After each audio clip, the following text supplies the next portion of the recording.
for that, if you could still hear us. Yeah, now that we are back here, again, apologies for the stream going down. Looking at the two compositions of these two teams, I see a lot more early game presence, early game snowball on the side of Team Very Nice, but I see a hard late game fall, say mid late game fall off, whereas there is a lot of late game damage potential on lane 0 Tempest, and if they play it right, they can still come out even to ahead in these lanes. I want to slightly disagree with that because, sure, I see how you've got the likes of the Darius that falls off slightly, but, you know, when you look towards the likes of a Rek'Sai and an Ezreal, I just think that they do get outscaled fairly well by an Echo and a Jhin. That's not to say, though, that Vladimir is not a complete beast late game. Well, I was saying that the Echo gets outscaled sort of late game because of the fact that the Rek'Sai will have a much easier time engaging onto Team Very Nice's more say composition versus how the Echo will be into the Galio and the Braum, two champions that have very good disengage and engage negation abilities. Plus, you have that Vladimir that has the pool, so he could just go into the pool, get out of the parallel convergence really quickly. Rek'Sai has a tunnel. Ezreal also has a blink. It's just there are a lot of tools to help negate what this Echo wants to do in the game. But let me move away from Echo, or else we're going to be harping on it the whole time. In this bottom lane, I can see why you pick a Braum just like as a safety pick. You can pick him because you're comfortable with him, but Braum hasn't been meta for a while for a good reason, and that's because of the fact that he can't press a lane like other supports have in the current meta. Yeah, and the Leona is a champ that definitely can press those lanes, and we've been seeing it banned out time and time again.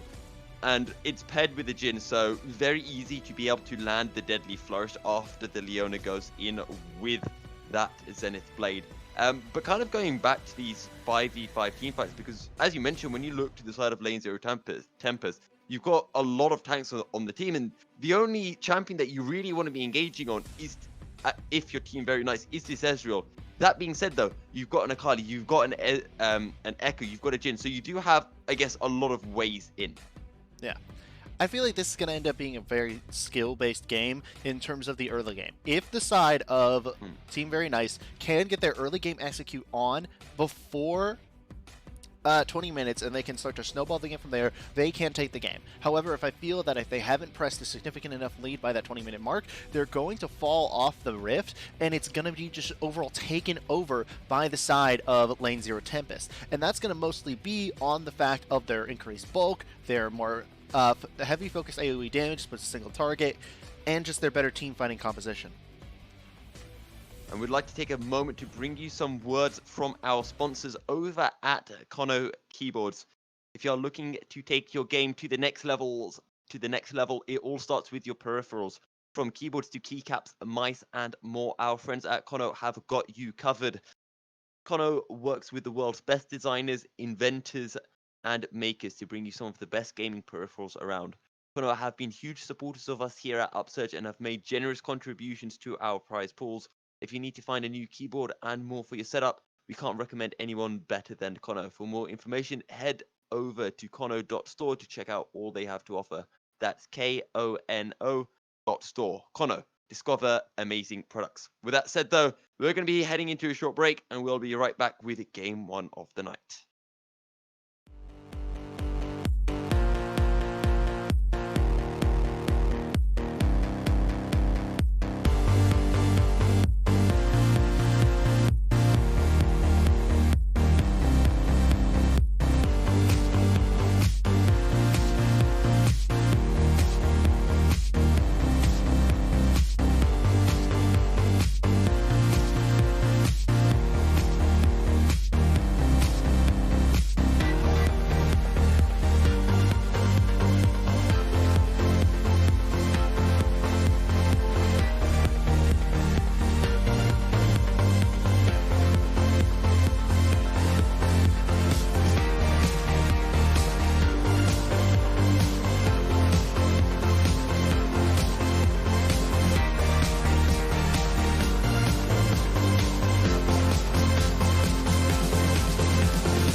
welcome back, ladies and gentlemen, as we get underway for game 1 of the night.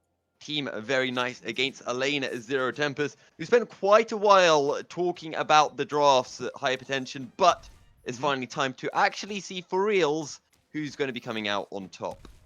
Yeah, we will have to see just who is going to be the dominant team in this game. Right now, both teams are setting up a 5-point start, but in the early game, I really think the focus for these junglers should be onto this bottom side because of, you have so much gank support in there. You don't really have any if you are Malstixi in that top lane because Vladimir pretty much has no gank support. Shockpool going to be pushed up at the for a lot of the time. So unless Sitback is really committed to a dive, I don't think you're going to want to hop on a best milk ever. Whereas these bottom laners, you have a Braum who can, set up ganks really well. You have a Leona who's one of the best champions in the game at setting up ganks. So I am excited to see where these junglers will path. Yeah, and we've hyped up a lot. Sitback probably going to be looking to this bot side again. Not the best gank setup in the other lanes, but despite them not having that potential gank setup, Darius does have a lot of kill pressure, I guess, even if it is into a Vladimir. Yeah, and with that Vladimir, you will be able to be topped off more than most champions will into Darius. But again, you see it right here. He's just going to bully you. This is what Darius does. He's just kind of a jerk. A complete jerk without a shadow of a doubt, as the Winter Fight will catch onto its blue. First drake of the game is going to be that Ocean in just under 3 minutes time, and we know how much teams love Ocean Drakes these days. Yeah, Ocean Drake has become the most sought after Drake. After for a while they're becoming the least sought after, and that will be a engage. Zenith's Blade finds his mark, but the Deadly Flourish is escaped by the Ezreal. Yeah, when you do have that blank up, and taking it early by Death Holy was a very smart move. When you have it up, it does create a lot less kill pressure in your lane onto you because you have that free escape button. With the Braum also having Stand Behind Me to leap to a Ezreal who's already blinked out with the Arcane Shift, it makes it for an extremely difficult lane to kill. Yep. And this is when we need to see that presence coming through from Sitback, as the Justice Punch forward in the mid lane, and Akali going in at a rather dubious time gets instantly hit by the taunt. Yeah, and I just realized what the mid laner's name from the side of Lane Zero Tempest really meant. I mean, don't revert Soul, he's fine, but here comes a gank. The taunt will find his mark, and there comes the knock-up. Surely this is first, but highly gifted will not be able to make it out, as we see the Deadly Flourish landing in the bot lane, but nothing will come of it. Yeah, he may be highly gifted, but for them, all he got was coal. Yeah, sorry, had to make the pun there. Yes, it was a Christmas joke. But here, Revert Soul is in there solo against Sitback. I think he should be able to escape. He does have Flash, Justice Punch. Justice Punch in, and now here comes Malstixi, but the taunt will not find its mark. And Sitback will Revert just Soul has to be careful here. Oh, another auto, one more flash forward, and that's the kill. Sitback picks up the kill. Revert Soul did burn his flash as well. Yeah, and completely disrespecting the amount of damage that can come out from the Echo passive there. That Time Winder came back, applied those stacks that it needed, and then just allowed him to create that % maximum health damage onto Revert Soul. Very sloppily played by the mid laner of Lane Zero Tempest. That Z drive resonance to sound very fancy indeed, coming in pretty big for Sitback. See, this is the advantage of not being the producer. So it means that I can check up all the abilities, and the stream doesn't get to see that I've just checked it up. I mean, I can do it anyway. It's just I won't care. Okay, Zenith's Blade going in the bottom lane, but the Unbreakable coming out pretty huge as we see the concussive blows getting stacked, but fails, and Death Holy pretty low now. Yeah, pretty low, but still in a safe mode. He's got that Conqueror, so he's going to start healing up as soon as he stacks up those abilities. And they knew that the Echo was on his way there, coming from the river. So there's really still no kill threat quite yet. You really have to land a perfect all-in onto Death Holy to really get a kill in this lane. And the Deadly Flourish is just a little bit too early. Won't be able to find the CC onto anyone, as Sitback decides that he'll have a little look to the bottom lane regardless. Yeah, a little look to the bottom lane, as you said, but in return for those ganks, he's basically having to make sure that he goes back into his own jungle to farm, therefore losing out pressure around the Drake and around the bottom lane as a result. And look, there's a lane gank coming from Malstixi. Yeah, Malstixi making his way into the lane. However, I do want to direct your attention quite quickly to the top lane CS because it is disgusting. Holy crap, I did not expect it to be that much. I mean, I knew that there would be a degree of separation between that, but not to that level. And now, because of the fact that Zenith Blade missed in the bottom lane, Malstixi is basically just leaving his top laner out to dry. He's spending so much time in this lane, soaking away experience, and I don't think they actually saw him. They didn't see him! No, that is the power of the Alcos. You can sneak in without getting spotted. The Umburrow comes in. Flash forward, they get the knock-up onto Blue. And that is going to be the Leona saving her ADC to the absolute max. Flashing heal burnt by its Blue, but no kills for Lane Zero Tempest. But at the end of the day, you have 3 summoners burned by Lane Zero Tempest. You have 2 burned by the side of the Team Very Nice. And it results in an overall win for TVN. Precisely, and now we've got a Drake up on the Rift as well, and we're going to be seeing Sitback heading over towards that bot side, and with those summoners down, this is the perfect opportunity for Sitback to try to go and find that pick onto Braum before all 3 of them rotate up to the ocean. Yeah, this is your only opportunity to really pick them up, because when they do have Flash, you're SOL. There's no real chance of catching out that Ezreal and the Braum, who both have Flash and have the, the coordinated escapes. However, we do have the Heroes entrance up now for Revert Sol, highly gifted, also level 6, as are both top laners. Junglers and bot laners are still without that ultimate. Yes, they are, and now that looking at the vision of this on the map, there's not really a good place for either team to sort of set up a gank. If you go towards the bottom lane, if you are Sitback, you're going to be spotted out. As Malstixi, you're going to be spotted out, just because of the way that the ward coverage is.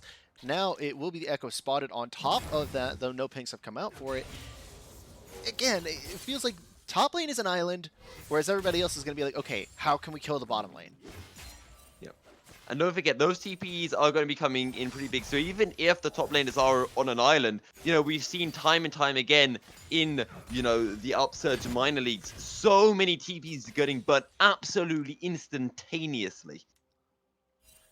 Yeah, you can't really burn the TP on a nothing fight. You kind of have to make sure, is this going down? Are people going to die? Okay, now let's go in. Yeah, and it almost feels like, when you're at very low elos, it's just people just aren't sure, do we TP, do we not? But here in low diamond, it just feels, okay, let's just TP. What's the worst that can happen? Zenith Blade comes through in the bottom lane as a deadly flush will miss its mark. But here comes the Echo. Parallel converges out as there comes a two-shot barrage. The knock-up onto Banks, who's super low. He's going to get taken down as Malstixi picks up the kill. And Malstixi getting the kill in that fight because it's Blue. Kind of just, he went too deep, relying on Banks to sort of save him there when he had the Chrono Break. If Banks hadn't gone in, then Sitback would have still had the Chrono Break to get out. He did use it, he didn't Jensen. And because of that overextension, Banks now is down a death. They're down 20 CS in the bottom lane. It doesn't match up for like the 30-something in the top lane, but the fact that they get the Ocean Drake too really does hurt the side of Team Very Nice. Yeah, Ocean Drake going over to the side of lane 0. This is in the top lane, best milk ever, forced to flash away. And, well, that milk hasn't quite come into its prime just yet. Yeah, also, I say, is he sitting on 0 vision score for some reason? I thought it would have been spotted at some point. Yes, he is. Here we go. Highly gifted, stepping forward, and there comes the perfect execution. But going back to best milk ever, it's because the Echo's never been up, so he's had no real chance to ward as there comes the apprehend, and best milk ever going to get engaged upon parallel convergence, finds the CC, and Sitback picks up the kill. Yeah, and that's part of the thing I talked about with the Vladimir. He does get hit up by the parallel convergence. You have to save the pool for when you're being engaged on, and you can't play that far up, even if there is a freeze. You kind of just got to let it push against you and then crash back into your tower, pick it up from there. But now it looks like Banks is the one who's overextended. Banks is indeed overextended. The Zenith Blade comes through, but that's a good deadly flush. They might be able to turn this one around. There comes the Void Rush. Miles 60 will get taken down as it is a 1-for-1 for Banks. Pardon me, Sitback looking to join the fight as here comes the rest of the team. Glacial Fisher flash away from Sitback, flash forward, double taunt coming in as Deadly Flush will come through. Justice Punch forward, that's Revert Soul going down. True Shot Barrage not finding enough damage. SM Flux coming through, and here comes the Curtain Call. The focus onto the Brawn, but the stopwatch means that they're going to be able to focus onto Death Holy, as that is going to be Fails getting taken down, and overall a 3-4-1, I do believe, in favor of a team very nice. That's correct. It was a 3-for-1, and that resulted from a very, very unwise re-engage by the side of Lane 0 Tempest. They did not consider that the fact that the Ezreal would take a while to get there. Yes, even if he does have the True Shot Barrage, the True Shot Barrage is if you hit it, it is just one single source of damage. It's not going to be enough to help you win an entire team fight unless you're just like late game AP full, full stack Ezreal. You weren't. You were a early game Ezreal, and as a result, you really didn't have any sort of chance to win that in that 2v3 there against a Leona, Jhin, and Echo. And we've talked about, the amount of single target focus from the side of Team Very Nice. And when you go in one by one, speaking of going in, top lane, best milk ever, gonna get apprehended. The bleed is coming through, and Sitback will drop a little bit of a dead smite. Yeah, it's Smite just for funsies. Make sure that he doesn't get away, doesn't think that he's going to be safe at any time. Now this Vladimir is 0-2. His CS is more than doubled by that by Shockpool. He's at 116 CS to 53. That's 60. At this pace, he will easily get Flame Horizon. Yeah, it all depends on how much longer that laning phase will go. And we talked about, scaling points for each team's, how strong the mid game was for Lane 0 Tempest, but with that Vladimir really getting held back, this is going to delay that power spike massively. Yeah, and one of the best parts of this situation in the top lane is that all the kills are actually going over to the assassin here in the Echo. That Darius has such a massive CS lead via the 60 CS that it doesn't matter if he doesn't get the kills. He's going to have so much more inherent gold anyway, as you're about to see on your screen. He's sitting at about 2,000 up, and look at it again. We got the parallel convergence comes through, but this time it's a well-timed Sanguine Pour. Apren comes in, and that is going to be the Noxian Guillotine, but the healing from the transfusion is a massive taunt, finds its mark, and that's going to be the double kill for Revert Soul. And now here comes Highly Gifted, but he's getting caught out in a bit of a tricky spot. Perfect execution is available. The taunt comes through. Dash away, and there comes the Void Rush. Highly Gifted finds a lot of damage. Flash forward. The 5-point strike just misses its mark. He finds a kill regardless, but he will get taken down in the process. And these shutdowns are not good for the side of Team Very Nice. Granted, that re-engage was a little bit botched because of Mouse Stixie underestimating the amount of damage that an Akali could put out with just the Bilgewater Cutlass and that Hextech Revolver. It resulted in a death, but here, I think that Revert Soul is probably the only person who can take on Shockpool right now and not be just outright annihilated. You say that, but he just got outright annihilated, I feel. And if the ult was up from Shockpool, he probably would have just gone in under turret. No, by outright annihilated, I mean that, if that whole fight, he would have already been dead by the end of it. Ah, okay. Yeah. Yes. Okay, right. Darius things. 8 kills just to 6. thing. Yeah. 8 kills to 6 or 14 minutes in and a half 1,000 gold. Or I should just say 500 if I'm a normal human being. 500 gold lead to Team Very Nice. We have our next Drake of the game up and ready to get taken. We'll have to see which teams will be able to secure priority in that vision control around the dragon. Yeah, and that dragon is going to be very pivotal here because it is going to be that mountain, so it will set up right before the next soul. Looks like that the side of Team Very Nice are going to be the ones to get the jump on it, giving them their first strike of the game. And this Mountain Drake's actually pretty good, as we will be getting an Infernal Sword, because the Darius can use it quite well, the Leona uses it really well, and I feel the Echo can get some nice stats from it too. Absolutely. You are a team that needs to snowball and needs to have constant influx of damage. Everyone on your team, except for the Leona, needs more damage at all points in the game. Yeah. So now that you're going to be able to have access to an Infernal Soul, it's going to be much better. On the flip side, an Infernal Soul would actually help that Vladimir become relevant again, because he's still 70 CS down. He's the only one with the CS deficit on his team, and he's pretty much the focal point of why they're losing this because of how hard he's getting bullied. Yeah, so it's all going to come down so much to this bot lane presence, you know, because it can work out so well for Team Very Nice if they get those Drakes. But as you mentioned on the converse side, if Lane Zero Tempest pick up a few, it's a massive way back into this game for Best Milk Ever. Absolutely is, and looks like Best Milk Ever has started to pick up a little bit HP, a little bit of AP, starting to, you know, clear the wave a little bit better. He's picking back up, so he might get to the point where he's relevant here within the next 5 or 10 minutes, but right now, he's still going to be pushed in just so hard. We're still waiting for that Hextech Gunblade to be picked up by Highly Gifted. As Justice Punch comes through, Deadly Flourish missing his mark in the bottom lane as the Solar Flare is available. Zenith's Blade in fails as here comes the Rek'Sai, but they've already found one kill. Flash away, it's blue. Death Holy not going to be able to find the mark with a mistake shot, and it's a 1 for 0 as Shelly charges forward in the top lane. Yeah, and this is probably going to end up leading to a second tower here in a second, because you have Darius and Echo, both of whom are actually extremely good at taking towers here, and again, a second tower destroyed. There goes Best Milk Ever as well in just a moment. Justice Punch comes through, Best Milk Ever staying alive for a while. The flash forward, Noxine Guillotine finds a kill, and now they can look towards reversal. So much damage coming through. Flash forward, Time Winder not going to be able to find his mark. Justice Punch forward, Shock Ball. Will he find the kill? No, he will not, and Revert Soul survives with a sliver of HP. Ladies and gentlemen, that is what we call getting outplayed there in, say, by a Galio. Shockpool chased way too hard under tower, something you should never do with a Galio, and Mouse Dixie has this kill as soon as the Void Rush comes through. There it is. That's a pretty big kill to pick up, because now you're just getting more gold onto you and less into your jungler, who's now going to be off the map for a few minutes. Overall, though, that was a massive win for the side of Team Very Nice. They picked up 2 towers. They won the bottom lane fight because of the overcommitment from Fails. They won the top lane fight overall because of Best Milk Ever going down. Yes, they didn't get Revert Soul. Yes, they did lose Sit Back and Shockpool, but still, the towers plus that bottom lane win cannot be understated.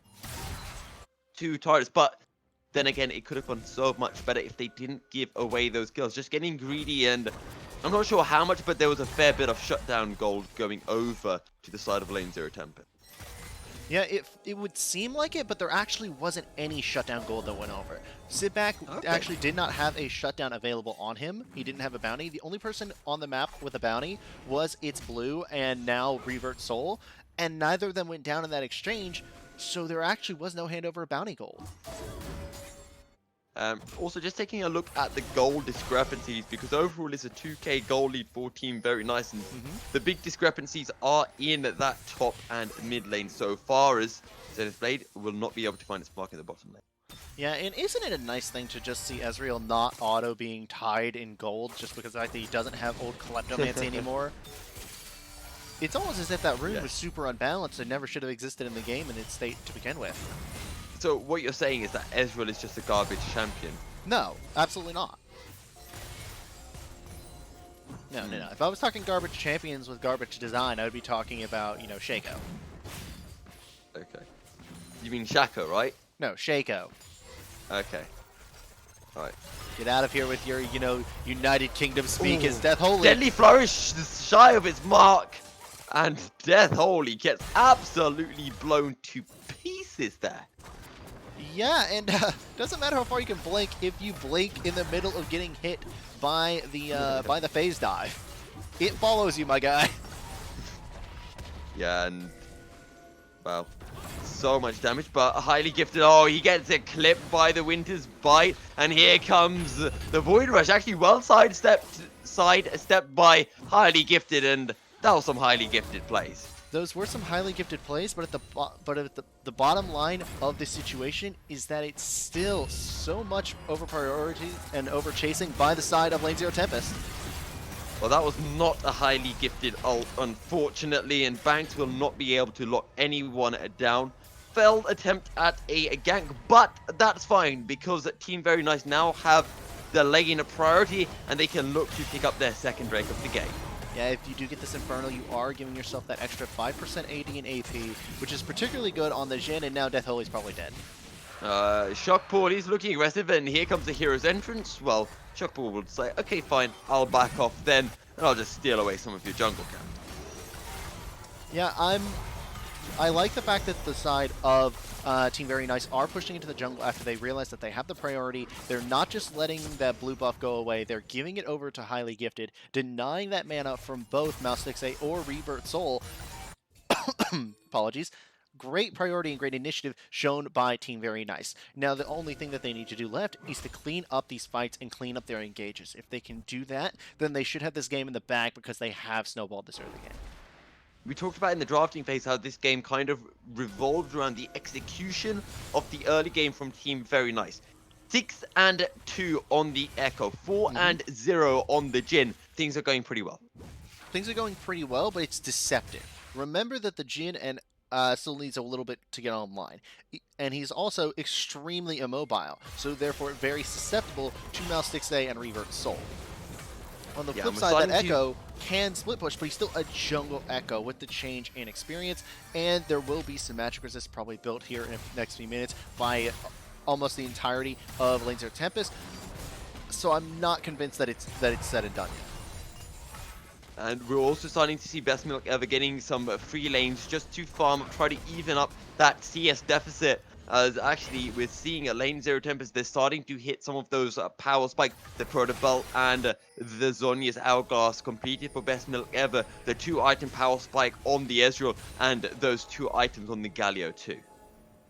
Yeah, those 2 item spikes will be very, very helpful for the side of Lane 0 and Tempest to be able to come online and actually contest these fights. As soon as that Mana Mune turns into a Mermana, Death Holy will be truly unlocked online.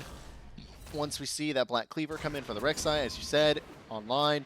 Vladimir does have gold now, but he's still about 80 CS behind, closer to 90 actually, and it's going to still be a losing battle here to stop the split push. You cannot fight Shockpool at this point, even as the level 13 Vladimir. Yeah, it's going to be an uphill battle for Best Milk Ever, who, you know, really far behind at the moment. But I'm interested to see, will he go for the expensive Rabadon's Death Cap, or maybe just go for the Spellbinders to get a similar kind of effect, but less consistent and easier to purchase. Yeah, it does come down to the fact that the Rabadon's Death Cap is one of the most, if not the most expensive item in League of Legends, versus the Spellbinder, which is significantly less expensive. I believe it's about, like, it's almost 1,000 gold less expensive, isn't it? It's somewhere in there. What's Rabadon's Death Cap? It's like 3,700, right? 1250, 1250, and then 1,100 to complete. So 3,600. 3,600. Okay, I knew it was somewhere in the ballpark. Yeah, and I think Spellbinder's what, 2,800? Is actually we're gonna have to hold that thought because Highly Gifted is getting caught out, but he'll sidestep practically everything. Out comes the Twilight Shroud and over the Baron Pit safety. There's actually a lot of damage. It's Blue's getting caught out. The heal will come through. Face dive. They're looking for the kill onto Death Holy and the turret, but that's a lot of damage as they find the kill with a curtain call. And now they're going to keep on looking for more. All 5 members in the mid lane, and they're looking for the outer turret as the Vladimir is making his way over. But that's another deadly flourish and another kill going over to Highly Gifted as the mid lane outer turret will now fall. Well, now, yeah, it did fall, but now Banks getting a lot of damage onto him. You cannot really push into Revert Soul now, though. He's going to have the wave clear here with the Vladimir. This is a lane where you did take that 1 tower, yes, and that was a very, very well-executed play by the side of Team Very Nice. It's Blue being able to escape was pivotal to them being able to take that tower and open up the map. But now, the question is, what are you going to do with it? You have to start prioritizing objectives. The Baron is up. There's not a single ward around it. There's an Infernal Drake up in less than a minute. I would like to see one of these teams move to put vision around those objectives and control the neutral game.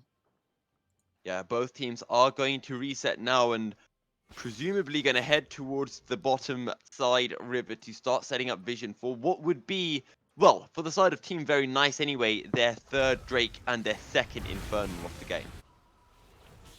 Yeah, you really do need as many Infernals with that Infernal Soul looming. And again, I would like to see a little bit more vision control here. Right now, the only wards around them are going to be that 1 ward in the pit for the side of of Lane 0 Tempest. And they do have those control wards blocking off the Infernal Drake for Team Very Nice, which will give them an avenue right onto it. As here we go, Team Very Nice heading on over to the Drake right now, and well, lane Zero Tempest could always maybe try to trade for the Baron, but it's always a very risky call. They'll head bot side, but they've just got no way into the river, really.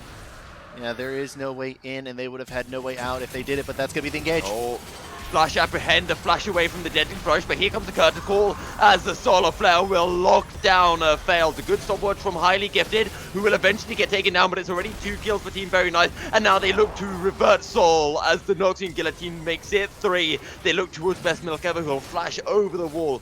3 kills for 1, and Team Very Nice, they aren't done yet. They keep on pushing, as that's the parallel convergence, and it's made as well. A double apprehend, and that is the 4th. They look for Vladimir, who will be forced to back away. They go in again. Curtain calls, Zenith's Blade. Can they make it? The ace of stopwatch comes in. Parallel convergence finds the CC, and that's the ace secured by Sitback. Yeah, right now, speaking of aces, it looks like Team Very Nice have the ace of spades, and it is Shockpool's Darius absolutely being key to that entire fight, dealing out so much damage, starting up the fight, starting the engages, ending it effectively by killing off Revert Soul. Very, very strong performance by this top laner, particularly in these fights, and very good coordination around him by the side of Team Very Nice. And I kind of want to take a look back, something that we can do, which I guess the teams can do as well, but they didn't have the luxury at the start, which is the power of hindsight when we look to the draft. Power Because of Twitch Prime. this... I'm sorry, What? continue. Continue, Okay. I'm sorry, it was a joke. Well, terrible joke, but yeah, sure. Malstick C on the Rek'Sai. You know, we talked about the Rek'Sai possibility, but I feel now with this power of Twitch Prime, as you so put it, as okay, surrender coming in, and that's Wow, okay. GG hypertension. Okay. That was a very early. I still I felt like don't they could usually- have come back in that game. We don't usually see surrenders come out that early. We usually don't see them, come out before a single, Nexus Tower has been popped. It really, I don't like the That's give up baffling. there. I mean, I've never seen a surrender that early. Like, sure, I see surrenders every now and then when it's literally game over and the team's just going to crash into base and pick it up. But I think I've seen it once, which was where the team was really tilted with each other and flaming each other hard. So I hope that's not the case for lane Zero Tempest, because that's a very odd surrender. Yeah, that was very odd, but then again, looking at the gold amounts, it's not like they really were going to come back in any sort of significant time frame because of how far ahead that Darius is. You cannot let the Darius go unbanned in the second game, or you cannot really give yourself that bad of a matchup again, because that 5,000 gold lead to end the game is freaking ridiculous. You cannot allow that to happen again if you want to get to the minor league D1 finals. It just can't happen. Whereas the side of Team Very Nice, keep doing what you're doing, boys. On that note, Team Very Nice, I'm sure they will try to keep doing what they are doing. On that note, we're going to be heading into a short break. Actually, wait, no. Should we take a look at the damage graphs first? Let's just talk about the end of the game while we are sort of here and while we do have it fresh on our minds.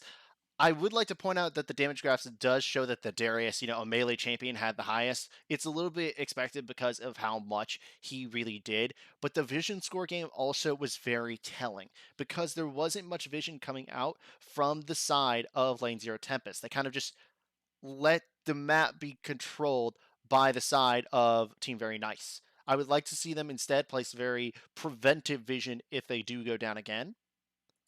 And that's pretty much how it's going to result out. But yeah, actually, surprisingly, a lot of damage coming in from the Galio and the Ezreal, actually. Galio I can understand, but the Ezreal, that is a surprising amount. Not really when you consider the fact that Ezreal does have the longest range of any of the champions in the game. I was saying in this specific game, so.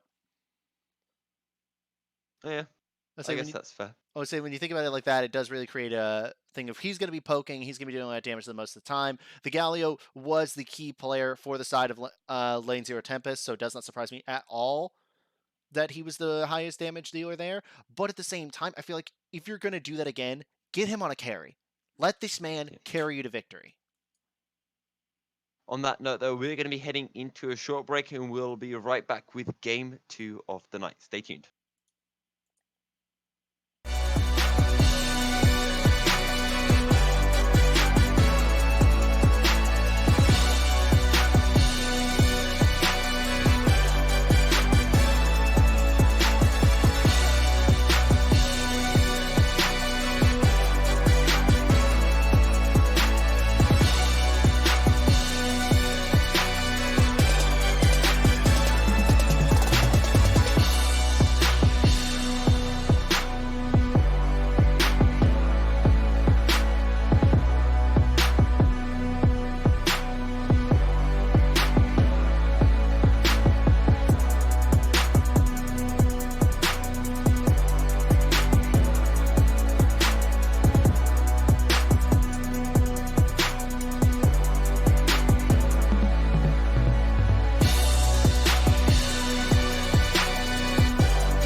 Welcome back, ladies and gentlemen, as we get ready for picks and bans of Game 2 for the Upsurge Minor League Division 1 semi-finals. And I guess the first thing on the agenda, hypertension, is that Darius. Yeah, you have to ban it. It went absolutely the hell off in this game. Say in that previous game, it dominated the game. Even though it didn't have the highest KDA or the most kills or the most assists, it was the single reason, in my opinion, why the side of Team Very Nice won that game, because of the sheer amount of pressure it was able to exert, setting up the Echo for kills, which resulted in more kills for the Echo on the other side of the map, as well as just desperation from Lane Zero Tempest. It created a bad mindset for the underdogs here in LZT and created such a dominating force that could not be matched on the side of Team Very Nice. Yeah, and it's almost like it created a vacuum on the top side because, we mentioned, I think, we were 10 minutes in, just how big that CS discrepancy was, as Best Milk ever just could not touch the CS. And we talked about before gank set up for full sit back. And at the start, he was kind of mid bot side. And then all of a sudden they said, okay, wait, we're ready to go top side. And then we saw sit back just sitting top side, gank after gank after gank. They got the refilled, outer turret, inner turret, and it just all went beautifully. Yeah, it went absolutely sublime for the side of Team Very Nice. And for Lane Zero Tempest, well, first up, it comes down to banning that Darius. You can't let it up again. I don't care what pick it is that you have to take out. You just have to take out something to let your top laner actually, play League of Legends. The final thing I want to mention before we do head into the game is what I was going to mention at the end of last game, which was the fact that Malstixi was on this Rek'Sai, but when you're on a Rek'Sai, you want to be able to gank. You want to be able to get loads of kills because that's what a Rek'Sai does. But again, he just didn't have any lane that could really do that, with the exception of the mid lane somewhat, but not the best idea to gank into the Akali, really, as we are in picks and bans and the Echo and Gangplank bans coming through. Yeah, they're coming in faster than the awards on the Game Awards are. If you haven't seen that, trust me, you're not missing much. But with that going in, they have sort of stalled a little bit. That Echo was banned off immediately. Again, there's 6 letters that I want to see a pop up there. One of them is a D, one of them is an A. Thank you there. We do see that the Darius has been banned, the Ribbon ban as well. It does look like the Shock Pool is going to be the primary focal point of Team Very Nice. Shut him down. Shut him out. Focus as many bans onto him as you physically have to make sure he is not effective in this game. And the Xayah going to get banned away as well. We still got the likes of that Caitlyn available. Obviously, last game we saw the Jhin and the Ezreal coming through, but I want to see something, Caitlyn, Kai'Sa, back to that kind of style. Although maybe no Kai'Sa, because that's just been banned. Yeah, Kai'Sa is banned away, and I don't think that Caitlyn will be the priority pick here for either side, but the Olaf is something I expected. It was banned in the previous game, and it does create a very nice early game tempo. There are only a couple champions that can really outpace him or really outduel him in these kind of situations, and most of them are pretty niche at the moment. Getting the Akali back into the hands of highly gifted, it's just a safe situation. Yeah, and you say beat or match the pace, the tempo of the Olaf.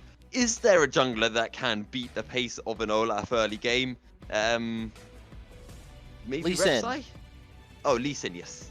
Lee Sin probably can, but speaking of paces, I don't think any champion in the game can really outpace that Kled when he starts charging. It's going to be very difficult to win that lane now because that is a champion that you banned out for the second ban of the first phase in the previous game. That is a good pick into it, though, if I'm not mistaken.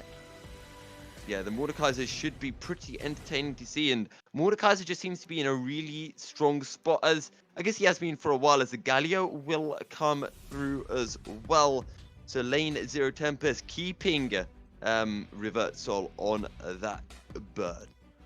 Yeah, that giant 160-foot tall statue. You're rocking just a random Viking.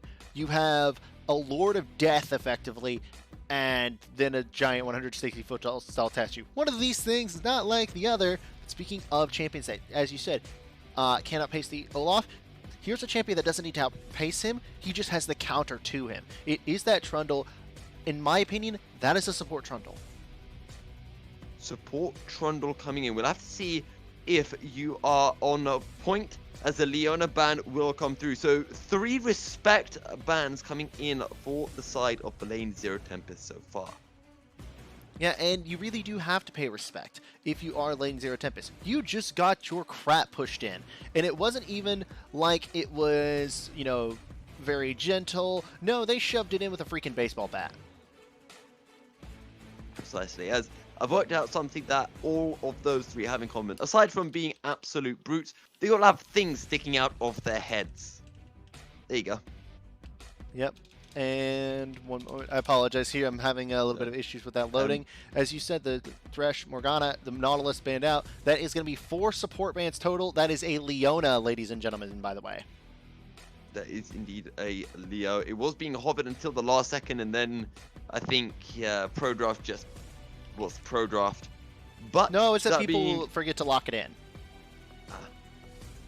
No, I like to say Pro Draft's being Pro Draft. They probably locked it in with like 1 second left, and then Pro Draft was Pro Draft. Nah. Anyway, We don't diss Pro Draft over here. We're Pro Draft boys. Yep. The Jin does get locked in once again for its blue, and now final 2 picks for the side of Lane Zero Tempest. Yeah, and when you get those picks in, it will be very telling here. You're going to be blind picking one, say both of your. Actually, no, they're already locked in. So yeah, you just get your pick in the bottom lane here. You get the counter. You saved that jungler for the last pick, or it might be the support for the last pick for Team Very Nice. I feel like you could have gotten it a little bit earlier, especially with that Olaf being the first lock-in. But here, the Lucian, he's going to absolutely dominate the Jhin in the early game, particularly if you pick a high-tempo support in this matchup. You don't have access to the Thresh. The Pyke was who I was about to mention, because he's the only hook champion remaining. So I just need to get revenge on you for this one, Hypertension. But what did you say that champion was called? Pyke. No, the one before. Lucian. No, the one before that. Thresh? Oh, never. I swear you said like Jhin instead of just Jhin. Yeah, but you were like Jhin. It was like really weird. I was really confused for a second. There you go, but it turns out that I was incorrect, and that is going to be a support. Alistair, not the Trundle. Trundle in the jungle. He's been kind of seen a little bit outside of it more lately, as opposed to in the jungle, because of the changes to the jungle itself. With Season 10 coming in and giving junglers, back more priority, as they've been complaining about for almost a year. You guys can finally stop, by the way. They'll never might stop. see some They'll resurrection. never stop. No, they won't, of course. Just like how Riven mains will never stop, anti-carry players will never stop, and top lane mains will never stop. The only people that ever seem to be happy are mid lane mains. Wait, I was about to say, don't you mean how Yasuo mains complain that their team never follows them? Yasuo mains don't count. We don't claim Yasuo mains. They're just degenerates that we never mention, right? Yeah, they're something in of itself. But we all know, the least toxic people are us beautiful support mains. We're so nice. We have to take not so anymore. much stuff. We've got to take so much from our ADCs, but yet we keep a positive smile and carry our teams forward. Wow. Honestly, put an F in the chat for our support's mental go boom. Anyway, once again, though, something I am kind of curious about here is we've seen 2 Gallios, but we haven't seen the J4 Galio combo coming through yet. So, in comparison to that, the Olaf Galio is not as instant. It's not as, one and done. It's a much more of a consistent setup, and you can sort of pull off the trigger if your team isn't in position, because then you only lose the Olaf and you just don't pull off the heroic entrance if things are going poorly for that Olaf and the team as a whole. Whereas if you do have the J4, you're just in there, you're in like Schwinn, and you have no way to pull out. There's no protection for you there, and you're just pretty much stuck. Now, I do want to go to this jungle battle, and I swear, like, every series, I bring this up at some point. I didn't bring it up last game, somehow. I don't know how. But Olaf into Trundle. We have, as you mentioned, we haven't seen Trundle in quite a while. Olaf, probably the strongest jungler right now, and he's got 2 massive lanes that he can gank. The top lane and this bot lane, which Lucian Pyke, that is just so aggressive. It absolutely is. And speaking of that Pyke, that is another target for that Galio Grand Entrance. Overall, you do have a lot of tools to be able to engage, to be able to stop the team fights. The problem that I'm seeing with the side of Lane Zero Tempest is that I'm lacking sort of mid-game damage. Lucian will start to fall off, and if you get to late game, I don't think that the side of Lane Zero Tempest will have any sort of prayer in terms of damage. But if you can lock people down long enough between Olaf, Mordekaiser, Galio, and Pyke to whittle them down, I think that Lane Zero Tempest might actually have an advantage in this game. On the flip side, you got to go all in. Balls deep all the time, running forward, set it up so that the Kled is charging, the Trundle's throwing up pillars to block off the Olaf, draining his tank stats, Akali just follows up with that increased movement speed. You have to get Lucian every single time. Alistair, just make sure that Mordekaiser cannot get anywhere near the Jhin or the Akali, and you are doing your job perfect. Now, I've got a question for you, Hypertension. If I wanted to get some amazing apparel, where would I go? I think you'd go over to Sector 6. I think we would. And do you guys want to know why? It's because Sector 6 Apparel is a leading esports apparel company providing on-demand printing for groups of all sizes. Sector 6 Apparel designs comfortable and stylish apparel for professional esports organizations and collegiate programs, as well as our very own Upsurge Esports. If you want premium esports clothing and would like to support us at the same time, head on over to Sector 6 Apparel at sector6apparel.com/collections/upsurge-esports. Once again, that's sector6apparel.com/collections/upsurge-esports. Check out Sector 6 Apparel today and represent Upsurge Esports or your favorite team in style today. On that note, though, we're going to be heading into a short break and we'll be right back with Game 2 of the night.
Welcome back, ladies and gentlemen. Welcome back, ladies and gentlemen. As the champions have been summoned for the second time tonight, Lane Zero Tempest against Team Very Nice in the Upsurge Minor League Division 1 semi-finals. Once again, a 5-point start coming through once again. And before we came into this game, we were talking about, the amount of presence that this bot lane has for Death, Holy, and Fails. Lucian Pike, so aggressive. And, for around the entire map, there is so much kill potential, especially in the top and the bottom lane. Yeah, there is a lot of kill potential on either side because, as we saw, the Galio has such a great gank setup. The side of what am I trying to say? Lane 0 Tempest also has the Mordekaiser up top who can just solo a Kled if done right. The Death Realm is so powerful and he can do so much single target damage. Akali, do I even need to say it? And on the flip side, you have a Kled who will just chase you to the ends of the earth and then kill you. Yeah, and I want to put a lot of emphasis on this top lane because in game one we saw Shockpool with the Darius into best milk server Vladimir, and he abused that so hard. But I feel with it Kled into the Mordekaiser, if either of them can come up ahead, both these champions can rotate really well, especially the Kled with a charge. They can have such a big influence on the rest of the map. Yes, you absolutely can. And when I'm looking into it, I want to see the Mordekaiser start to see if he can push into the Kled. I want there to be a fighting chance this time for these top laners. I don't want it to be a one-sided stomp like I saw that Darius and Vlad. Well, it doesn't look one-sided so far. Even trade coming through so at the moment in the top lane. Also, once again, we are going to be getting that first Drake as an Ocean in just under 3 minutes time. That we are. You really have to pay attention to the Drakes in this in the current state of the game because it is going to be so powerful there. So we do see a flash come out of Best Milk Ever. Yeah, once again, it does look like Shockpool may have the slight advantage in this top lane. I personally didn't think that the flash needed to be burnt, but I guess better safe than sorry. Yeah, you definitely want to be better safe than sorry. It's now again. Again with that bear trap on the rope. It finds this mark and then the jousting straight in from Shockpool. And Best Milk Ever has to be careful because if he gets burnt down any low, Shockpool does have that flash available. And Best Milk Ever does not. No, he does not. Instead, we will see sort of probably this Olaf roam up to the top lane. I doubt he'll be able to catch up to Kled, but sort of give a little bit of priority back to Best Milk Ever after he finishes off this blue buff. Whereas on the flip side, we are seeing that Fails tries to set up a little bit of pressure on the bottom, but again, you have to land those hooks onto the Jhin if you want to create any sort of lead in this lane. You did it again. You say Jhin. Nah, fam. I want feedback to it. I want Twitch chat to tell me. I'm not crazy. I'm sorry if I'm going with the original pronunciation. Oh, right. It's original pronunciation now. Great. As we're seeing a bit of a jungle battle coming through, but Highly Gifted joining the fight, and Malstixie will get taken down. And that is exactly who you do not want to be giving first blood over to. Yeah, you don't want Akali to get early kills. She can snowball pretty hard compared to every other champion in this game. It's going to come down to will she have it. Now, as the taunt is burned, Oh, no. There's the pillar. They're looking to give a second kill over to Highly Gifted under turret. And the 5-point strike will not be enough, but Highly Gifted came close and, oh, I forgot. She's got double buffs. Yes, she does. Double buffs now. That was a great flash on the sit back. Yeah, Phantom Undertow flash forward to find the smite onto the scuttle grab, sit back very low. Oh, the counter call finds it, a mark. Pardon me, the deadly flourish. Fell flash from Death Holy, and that's it. Blue picking up the kills. It's a 1-for-1 in the river. Yeah, Highly Gifted does miss the, does manage to dodge out that backhand hook. The 1-for-1 there could have gone a lot cleaner, but there was not enough damage quite in time onto Sitback for them to coordinate a turn onto Highly Gifted. Instead, it's Blue setting up for that second kill. Now, the river control is still going to be in favor of Lane 0 Tempest. Yeah. That's TP coming back from Shockpool into the top lane. 2 kills for 1 so far in favor of Team Very Nice, who are looking to continue their winning ways after, well, I mean, a very early surrender in game 1. Yeah, and when you look at this game, you have to snowball if you are Team Very Nice. We talked about it before. If you are Lane 0 Tempest, you have to survive, and Highly Gifted getting these sort of chunk damage out will definitely help that early game snowball, but look at the bottom lane. Yeah, we see the Bone Scooter coming through, finding its mark, but Death Holy is not ready to join the party just yet. He's just trying to cancel back so far, and he will successfully do so. It's Blue and Banks very low on mana, and they have not got a back off after that little skirmish we saw in the river. And the reason for this continuous back hold off is to try and get Death Holy a chance to get back to lane. Holy crap, that was a lot of damage, but now look in the mid lane. Highly Gifted on the run, but here comes it back. They'll find the pillar, flash forward. They're looking for revert swap, but they won't be able to find the damage. Oh, final 5-point strike almost finds the kill as turret shot takes Highly Gifted down. but the Undertow will not be able to connect. Yeah, that Graggy Ice axe did not quite make it in time. If it had, I think Highly Gifted would have been dead, I believe, because of the Conqueror stacks and the damage that it does on its own. This is going to give Malstixi a chance to get some lane minions, get some a little bit of experience into his own side. But now, Sitback going to be in his jungle. There's 3 members here, though, to the 2, and I think they know that Sitback is there.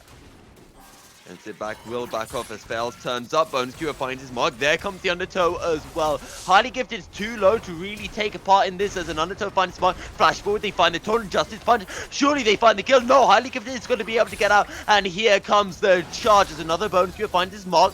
And they go in. Malstixi gets taken down 1 for 1. But here comes the Mordekaiser. Banks is here as well.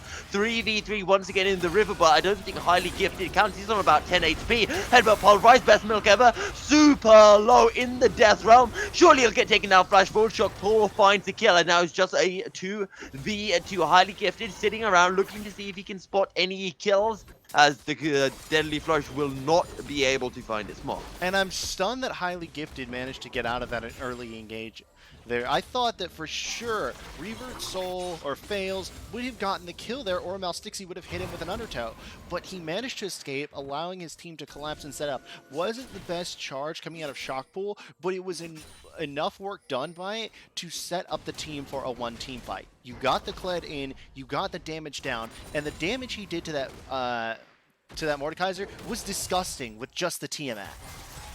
Yeah, and we talked about it before as well, the rotation potential of both top laners and the fact that Shockball has a slightly better rotation with that charge, and that came in so clutch for the side of Team Very Nice there. Not only did I say it wasn't just clutch, it was pivotal. It was the singular thing that allowed them to win that fight, was having that extra person there. Because if it was just the Alistar, as well as Sitback already being dead and Highly Gifted knocking on death's door, I don't think that they would have escaped with any of their lives without Shockpool being there. Fails looking aggressive, looking for a way in. Jungler not present. Ocean Drake is still up, and unlike in game 1, well, all the lanes are winning now for Team Very Nice. That they are. And with those lanes winning, you now have that extra pressure that you can apply to this. I apologize, to this map. You are the early game scaling team. You have the Akali, who's going to be great at roaming. You have the Jhin, who will be your late game insurance. You have Kled, enough said. And Trundle is just going to be there for support and to deny with that pillar, as well as stealing what little resistances they have against the damage coming out here from these 3 carries. It's going to be hard to win any sort of fight in this mid game as the side of Lane 0 Tempest. And correct me if I am wrong, actually, Taunt coming through, Winds of War as well, but the Bear Trap on the rope does deal grievous wounds, correct? I do not remember off the top of my head, but right now it is Sitback who's losing this fight. And here comes the hero's entrance, and the Sculpture Crab does not give enough movement speed. Malstixi finds the kill. Bone Skewer coming through in the bottom lane as the Pulverize comes down. Shockball will need to find some way out of this. He doesn't have a flash available. He has the charge, but here comes Highly Gifted. Might be able to turn this one around, but he will not be able to. 2 kills for nothing as a curtain call coming through in the bottom lane. The Ignite down from both supports. Back to Felt being taken down very low, and that's the depth from below. It finds one, and now they can look for its blue. So much damage to flash away, looking to find the kill, but he's not going to be able to just yet. Now can he turn it around onto Fel, still charging. Undertow comes through, finds his mark. Depth from below finds the second kill. And what a good turn. Instead of taking full-on skirmishes or fights, they find the uneven matchups in each side. What you did was you zoned off Banks there to make sure he could be hit by the death from below, and then 2v1 the rest of the fight against its blue, rotating around. On the top side, you made sure to get Sitback alone so that way no one could help him. You then got Shockbull alone and no one could help him. So then with those numbers advantages, you're able to convert that into sheer gold, and now they are up over about 2,500 gold. And this, ladies and gentlemen, is why you do not gank a Mordekaiser after level 6. Yeah, he's kind of got the Death Realm. He's got, you know, banishing him to the Shadow Realm, straight up Yu-Gi-Oh style. No comment. And that's not because I disagree with the Yu-Gi-Oh decision. It's because I have zero knowledge on Yu-Gi-Oh. But that Ladies being and gentlemen, said, this man has lived under a rock. He didn't know about what Dota is. Like, I am no, disappointed in I my said I cast. knew what Dota was. I'm I sorry, just you said didn't I know what the didn't. international was. Yes, exactly. Yeah, you know, I'm glad you said that because I was about to say the Invitational, but never mind. That being said, though, there's a big CS lead, a big item advantage, I wanted to say, for Shockfall. However, Best Milk Ever has just returned with those Ninja Tabby, as the Ocean Drake is going to be started, and this time Team Very Nice will be looking to pick up the first Drake of the game. Yeah, and with that first Drake, that is the first focus we've seen on a Drake at all. Usually, at this point in the game, with the way that Dragons are prioritized now, seeing one taken in almost 12 minutes is just bizarre. Yeah. Usually by now, we already know what the soul is. That's actually true. As a bone skewer will find his mark. Undertow as well. Oh, that's a lot of damage. Headbutt Pulverize comes in as there comes the culling, and Depth from below finds the kill. The TP is being channeled, but another bone skewer finds his mark, and that's another kill coming in. Sit back turns up. The TP has come in from Highly Gifted. Can he find anything? Trying to go in, and Depth from below will buy a bit of time. Oh, they find the flip as well, and that's a third kill as they now look towards Sit back. Won't be able to take down Mal60, and that's a third kill in a row. Yes, that was a good set of kills, but now Best Milk Ever is in trouble. Fourth kill in a row, pardon me. Best Milk Ever forces it under turret, and we talked about how explosive this bottom lane is, and this is the thing when you play against something like a Lucian Pike. It doesn't matter if you pick up those first couple of kills, because if you do not stay careful up until about the 20-minute mark, there is still ample opportunity for this duo to turn it around. Yeah, they have the damage, they have the collapsing ability between the Relentless Pursuit and the Phantom, I want to say it's called Phantom Undertow, something like that? Yes. And they also have the sort of finishing damage between the culling and the death from below. That was a perfect decision to pop the death from below, pop the culling from Death Holy to make sure that Banks ate as much of it as he possibly could and then pursue him from there. Led to those extra kills and that entire snowball in the bottom lane, and now this is a 6-0-1 Pike. 6-0-1 Pike, and don't forget a lot of that kill goal went over to Death Holy as well. I think he's at least had 4 about of them. Three, 4. Okay, so that's a lot of goal, and the Blade of the Rune King has been completed for Death Holy, has now also completed the Phage and the Ruby Crystal as he looks towards the Black Cleavers.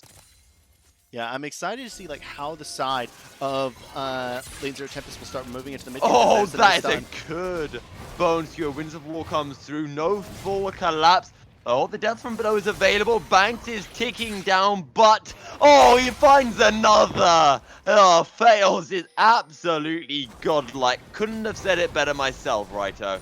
I mean, right there, that's just money in the bank and a blade into Banks himself. But here comes the collapse. I don't think that the side of Team Very Nice has this. Sit back, gets taken down as fails, goes the legendary, but we're not done yet. Justice punch forward, flash, the taunt finds 2, and here comes the rest of the team. Death from below finds another, and it will not find a third. Shockfall will get taken down, fails will take the triple kill anyway. That is a 10-0-1 Pike before the 15-minute mark. What? Where was this guy in game 1? I'm trying to remember, who did he play? He's on, Exactly, that's how, it was Braum, It was, oh that's yeah, why. he's on, you know, a champion that can't play make like the others. I even said, it's like, if you pick a Pike in this situation, I think you do better as a team. Oh, look what happens when you pick a Pike. Better color caster with, wait, hang, that doesn't work. Pro analyst right here, there we go. Okay, so let's break this down. One Drake has been taken. We saw team. Oh, I'm sorry, I just saw something. Do not look at the gold yet.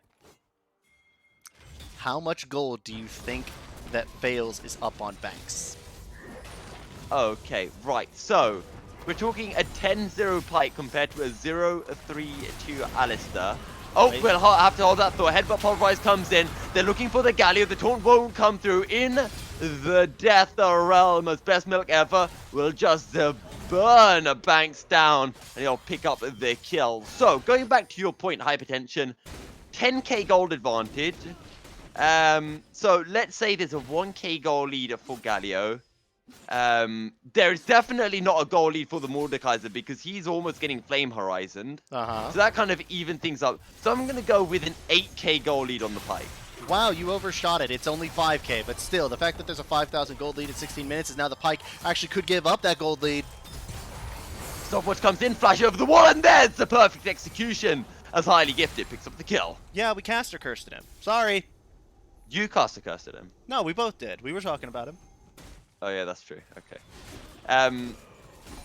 I've forgotten what my point was now. I was going to bring up a really cool point, but never mind. There's a lot of CS discrepancies across the map. 113 to 19 in the jungle, 143 to 68 in the top lane. There's a potential collapse coming in as the turret gets taken down, and here we go. The charge comes through, but the taunt will find it. The Mark Shock Ball gets burnt down, and now they can look for the Alistair as well. On the turret is Highly Gifted, looking to make his way up. Curtain Call coming through, best milk ever, tanking it all right up. But he's a very tanky boy, and Highly Gifted does not want to step up into that burst because he can see 4 of them waiting for him. Yes, they can. And it really boils down... Oh my god. It boils down to the amount of damage that this Mordekaiser, that Pike, the Lucian, and this Olaf are allowed to do in one sitting. It really just cuts people to shreds. Even that Fed Kled, who was about 1,500 gold up beforehand, now, I mean, he's less so, but it still does not match up to the 5,000 gold and the 4,000 gold that is in advantage in the bottom lane. Overall, you cannot fight this Pike at the moment. If you're going to fight him, it has to be like 1v5. Okay, and I remember the point that I wanted to bring up beforehand, which was the fact that out of the, the first few minutes, Team Very Nice, I think there were, what, 4 kills up to 2? And then I think it was about 12 kills in a row coming through from lane 0 Tempest as, Fairs has just been absolutely popping off, and Mal60 finds some form on the Olaf as well. Yeah, much better than the last game for lane 0 Tempest. This is the team I kind of expected to see, as opposed to the team that surrendered in the last game. Let's just go ahead and call it what it is. Yeah, maybe this is why they surrendered, keep mental intact, all of that. But here comes the collapse, and as quick as you like, but the Deadly Flush doesn't find his mark. Oh, the culling burns through the gen. Deathgrass comes in, they look for Bang, steps from below, finds the second kill of the fight. Yeah, 11 for the Pike. 11 kills before 20 minutes. This is a monster. This is like the ghost that haunts your nightmares. He's hunting you. He doesn't matter what you will throw in front of you. He will find you. He will kill you. For some reason, I'm just seeing a meme now about it. Oh, wow. Really well-timed Phantom Akali, Undertow, ladies and gentlemen. to get fails out. But yes, a lot of damage coming in from the Akali. But as I was saying, I feel like, there's going to be some memes after this, almost with an It-style poster, but with Pike finding hooks. I've seen one. I've seen somebody do it as a joke. Wait, really? Both like Pike. It was like Pike on one side of the face, and then it was like Thresh on the other. And it's like, it doesn't matter. They will find you. They will hook you. Perfect. 18 kills to 5 at the minute. We still haven't hit that 20-minute mark. There is a 10k gold lead.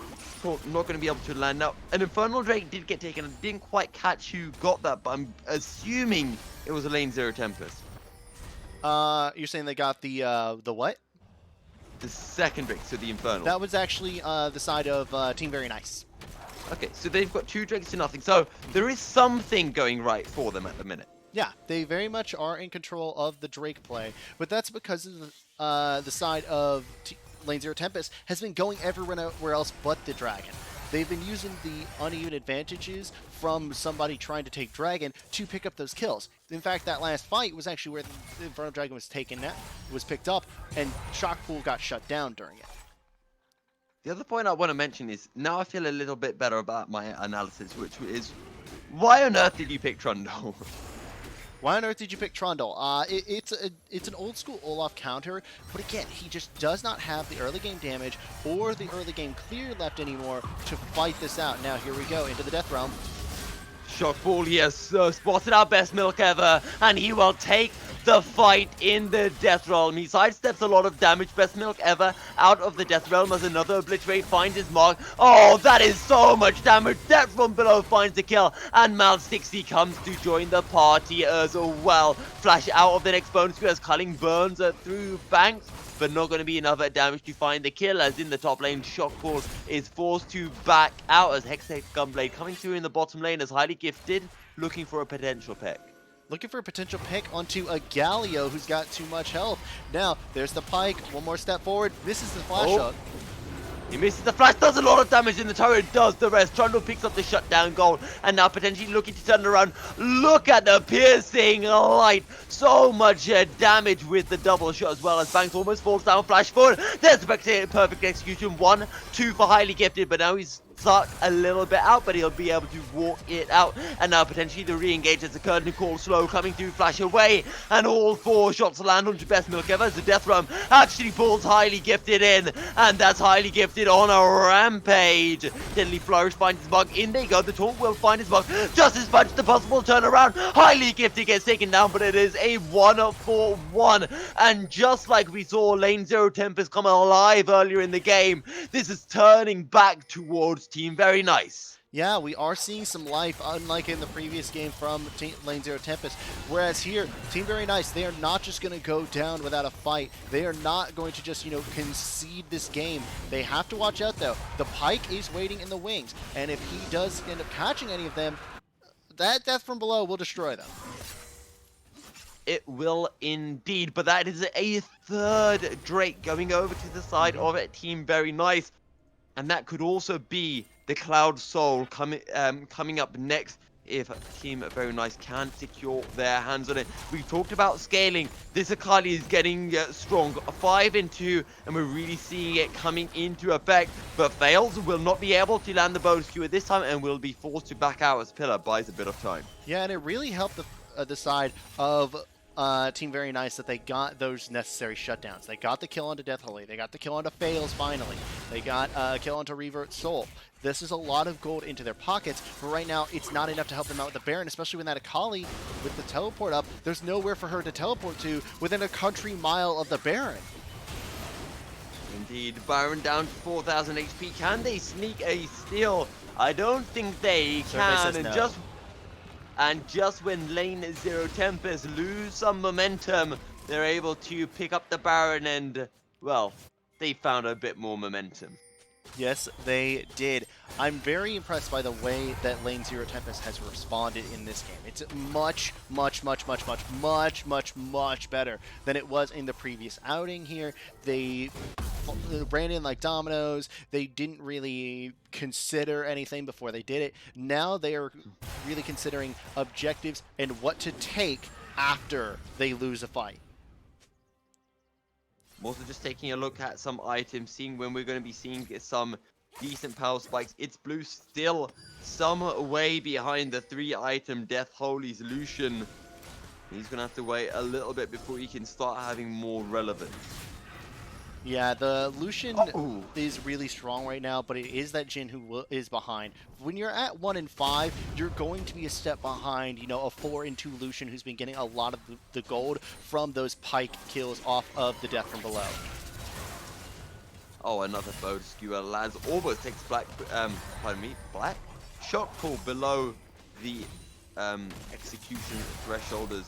We saw Mal 60 with a very nice red buff steal with that and also, there is officially a Flame Horizon in the game. Oh, wow. Yep, there's a Flame Horizon in the top lane, and that's part of the reason why. And it's on the losing team. Yeah, it is on the losing side thus far, but right now they don't really have any sort of way to stop this push. Yes, they can have Shockpool push out that top lane as much as he wants, but it's not going to stop the fact that Revert Soul is near impossible to kill in a 1v1 by anyone else other than Shockpool. Even Highly Gifted takes a while because of how front-loaded her damage is. It's not going to bite through that Zhonya's Hourglass, and it's going to result in them losing a tower. It will indeed, as bit of a 1-4 split push coming in. Team Very Nice feeling the full force of the collapse. As they take a look for the Olaf, but he'll burn the Ragnarok is in the top lane. The Death Realm comes out. Best Milk Evan Shockpool once again. As Betrap on a rope finds his mark, that'll apply the Grievous wounds, and now Shockpool potentially going to look for more, but decides against it. As once again, CV engage in the bottom lane. Deadly Flush will find his mark. The taunt comes in. Mal 60 gets taken down. And now they can look for more. The target will be on Defel. He'll use the Undertow to get out as the Culling comes through. And that takes Highly Gifted to below 50% HP. But Lane 0 Tempest are not done yet. They'll pick up the inhibitor turret in the bot lane, but it's a 2v1. The flash headbutt pulverize comes in. Knocks Revert Soul. Oh, he finds the taunt, but the stopwatch will keep Highly Gifted alive. And that's Revert Soul going down.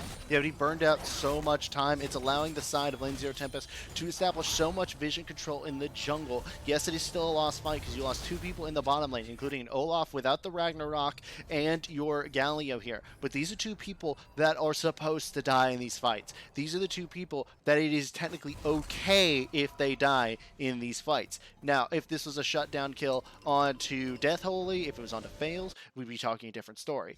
But at the same time, you lose towers, namely an inhibitor tower. It's not that bad of a trade-off for the side of Lane 0 Tempest. Yeah, and that is the base that well and truly cracked open now. And with something like Mal 60, you can just run in. Even Death Holy and Fails as well. There's so much escape potential for those 3. Or indeed even collapse potential with the likes of the heroes. Entrance is going to be difficult for Team Very Nice to defend this one, as well, we're going to be getting that potential Cloud Soul coming up if Team Very Nice can pick it up. Yeah, and it will all be on whether or not they can execute this properly. The Mordekaiser is not here. That is very notable here. The teleport comes in here. Coming in though. And the fight comes through. Culling's not going to be able to find her quite enough. As here comes the fight, the Death Realm coming in. Drake down to 3,000 HP as it's blue, forced it back off. Death from below finds one. That is a 1-for-1 so far as Revert Soul falls. The top laners fight in the realm of death as the Bone Skewer misses its mark and the fight just about survives. Its blue will get taken down. Shockpool will find the kill as Zipback just running for his life. The Death Holy picks up the kill, and I don't know, the Drake is yet Look at to the top be lane. Taken. As you mentioned in the top lane, a big wave crashing in, and it will pick the inhibitor turret up as Fails. He's looking for Shockpool. Shockpool can't find the fancy feat, and that will be another kill going over to Fails. That it will, and with the dragon falling as well in favor of Lane 0 Tempest, they get everything that they need out of that fight. Again, the 3 people that died are the 2 of the 3 people that can afford to die. They're denied the soul, they got the tower in the top lane, so right now Mal 60's still dead. He goes in with his Shook and Flip. They find the killer. Now they can look towards the Death Holy as the 5-point strikes come through. A lot of damage with the double shots. Highly Gifted picks up the kill. Yeah, Highly Gifted was going to get that kill because at the end of the day, it was going to be a 2v1. There wasn't really any hope for the Lucian to win that fight. Fails was not around, so there was no one to really help and babysit him. Overall, good shutdown for the side of Team Very Nice. They are positioning around the Baron, which spawns in another 11 seconds as we come into a pause. Yeah, and with Mal 60 and Death Holy down for 20 and 29 seconds respectively, they're not going to be able to make it to this Baron in time, so it is going to be a 5v3. Shockpool is a little bit away, but he does have the ultimate or the TP if he wishes to use it. Yes, he does, and as we are sort of into this pause period, I would like to step back, take a look at the goal, take a look at the items on the map. I'm seeing that right now the Mordekaiser has finally hit that 2-item point, whereas Kled is starting to hit his 3rd item.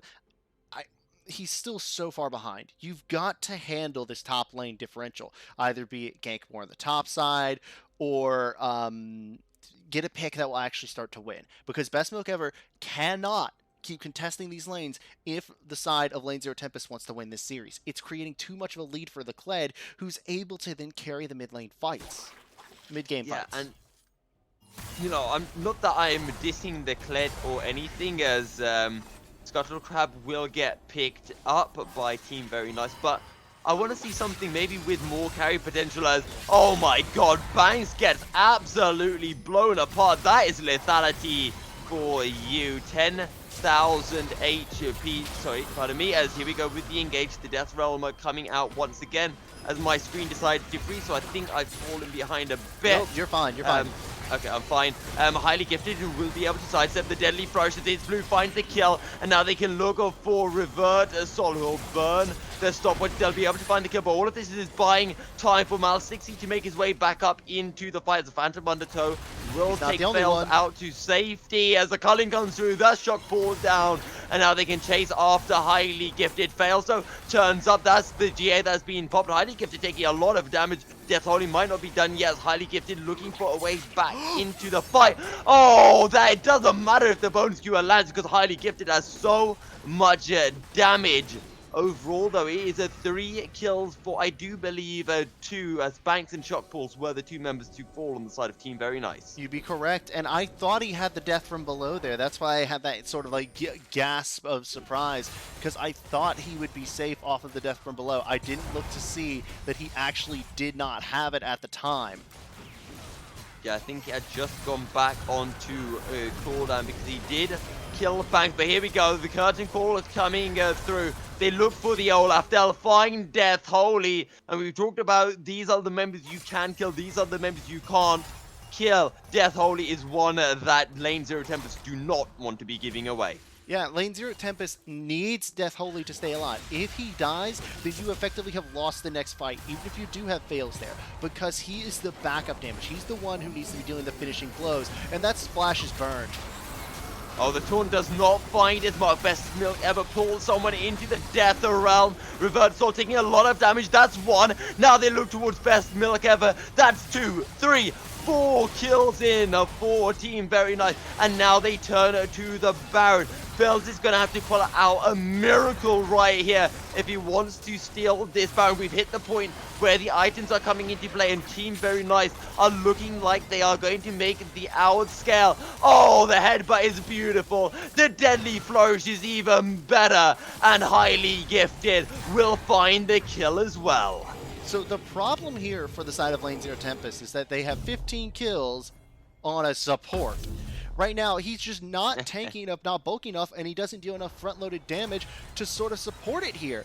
And this is all off of the back that Death Holy got caught, and then it's a domino effect creating so much advantage here. That's a 13-kill Akali. Screw your 15-kill Pike. 13-kill Akali will push your crap in so far that you're going to be throwing it up next morning after breakfast.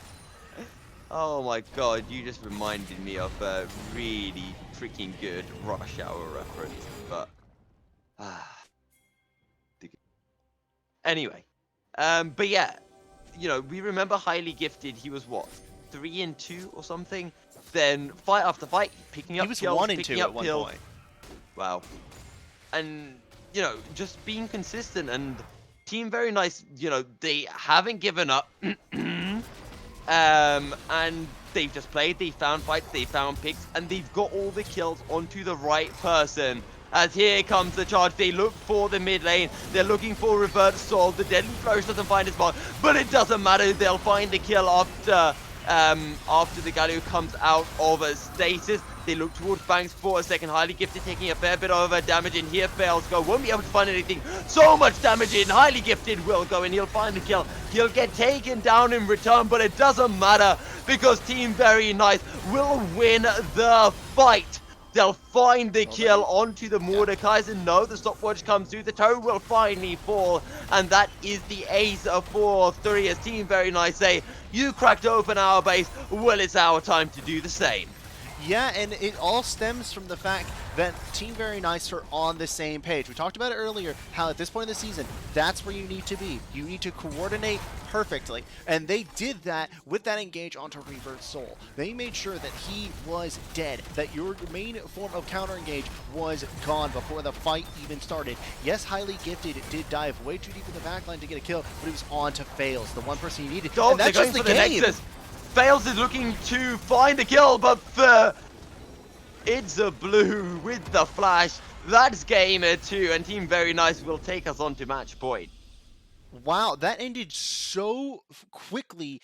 I didn't even really get the opportunity to process how hard it snowballed within just a couple minutes. They came down from that 10,000 gold deficit to within 3,000 within the process of about 5 minutes. And it's insane to see how far down the team of Lane Zero Tempest fell. They just contested fight after fight after fight after fight, and they were too spread out. As your team, you needed to stay grouped up. They didn't, and it resulted in them paying with it with the game. And now, one more game will do them in. Like, this is it, guys. Your back is against the wall. You either have to Cloud9 it, or you won't even be on Cloud9. You'll be gone. Yeah, and at the end, it's Blue and sit back so much damage onto objectives. It was actually nutty just how much. But I mean, let's break it down very quickly before we look at the damage stats and head to a break.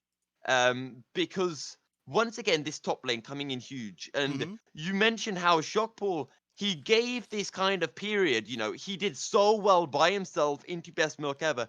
And it gave, a stalling period where he kept Team Very Nice going, which gave that time for Highly Gifted to say, okay, Chuckball, you've done your bit. Now it's my time to carry. Yeah, and it definitely was his time to carry. And he did carry right there. Very, very gifted. I believe that. No, highly gifted. I don't know why I said that. Yeah. Highly gifted did extremely well in picking his targets, picking his fights, and making sure that he was getting out safely.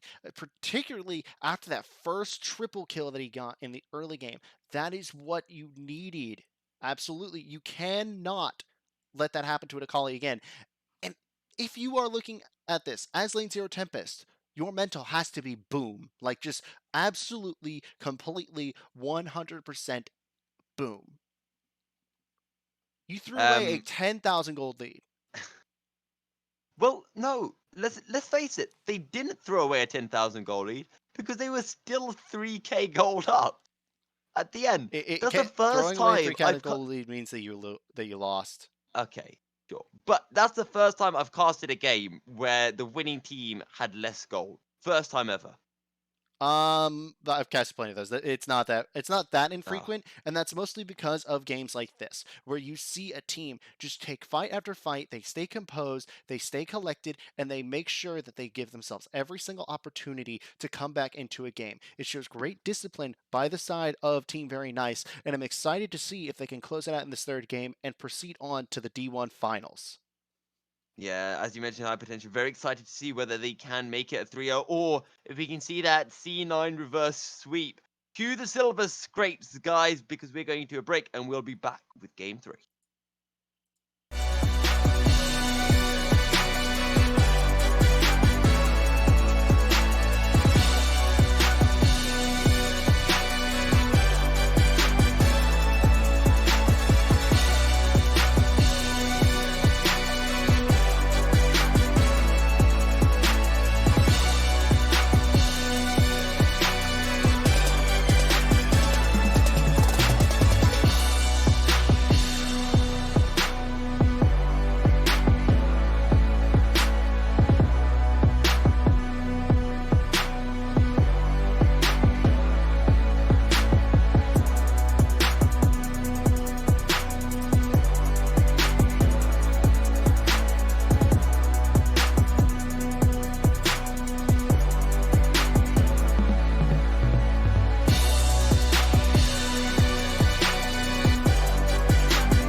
Welcome back, ladies and gentlemen. And just in case those first 2 games haven't hyped you enough already, I'm joined by super hyped up, hypertension, hype Lore game, lore game, lore game, lore game, lore game, lore game. They announced the lore game, guys. Holy crap. I'm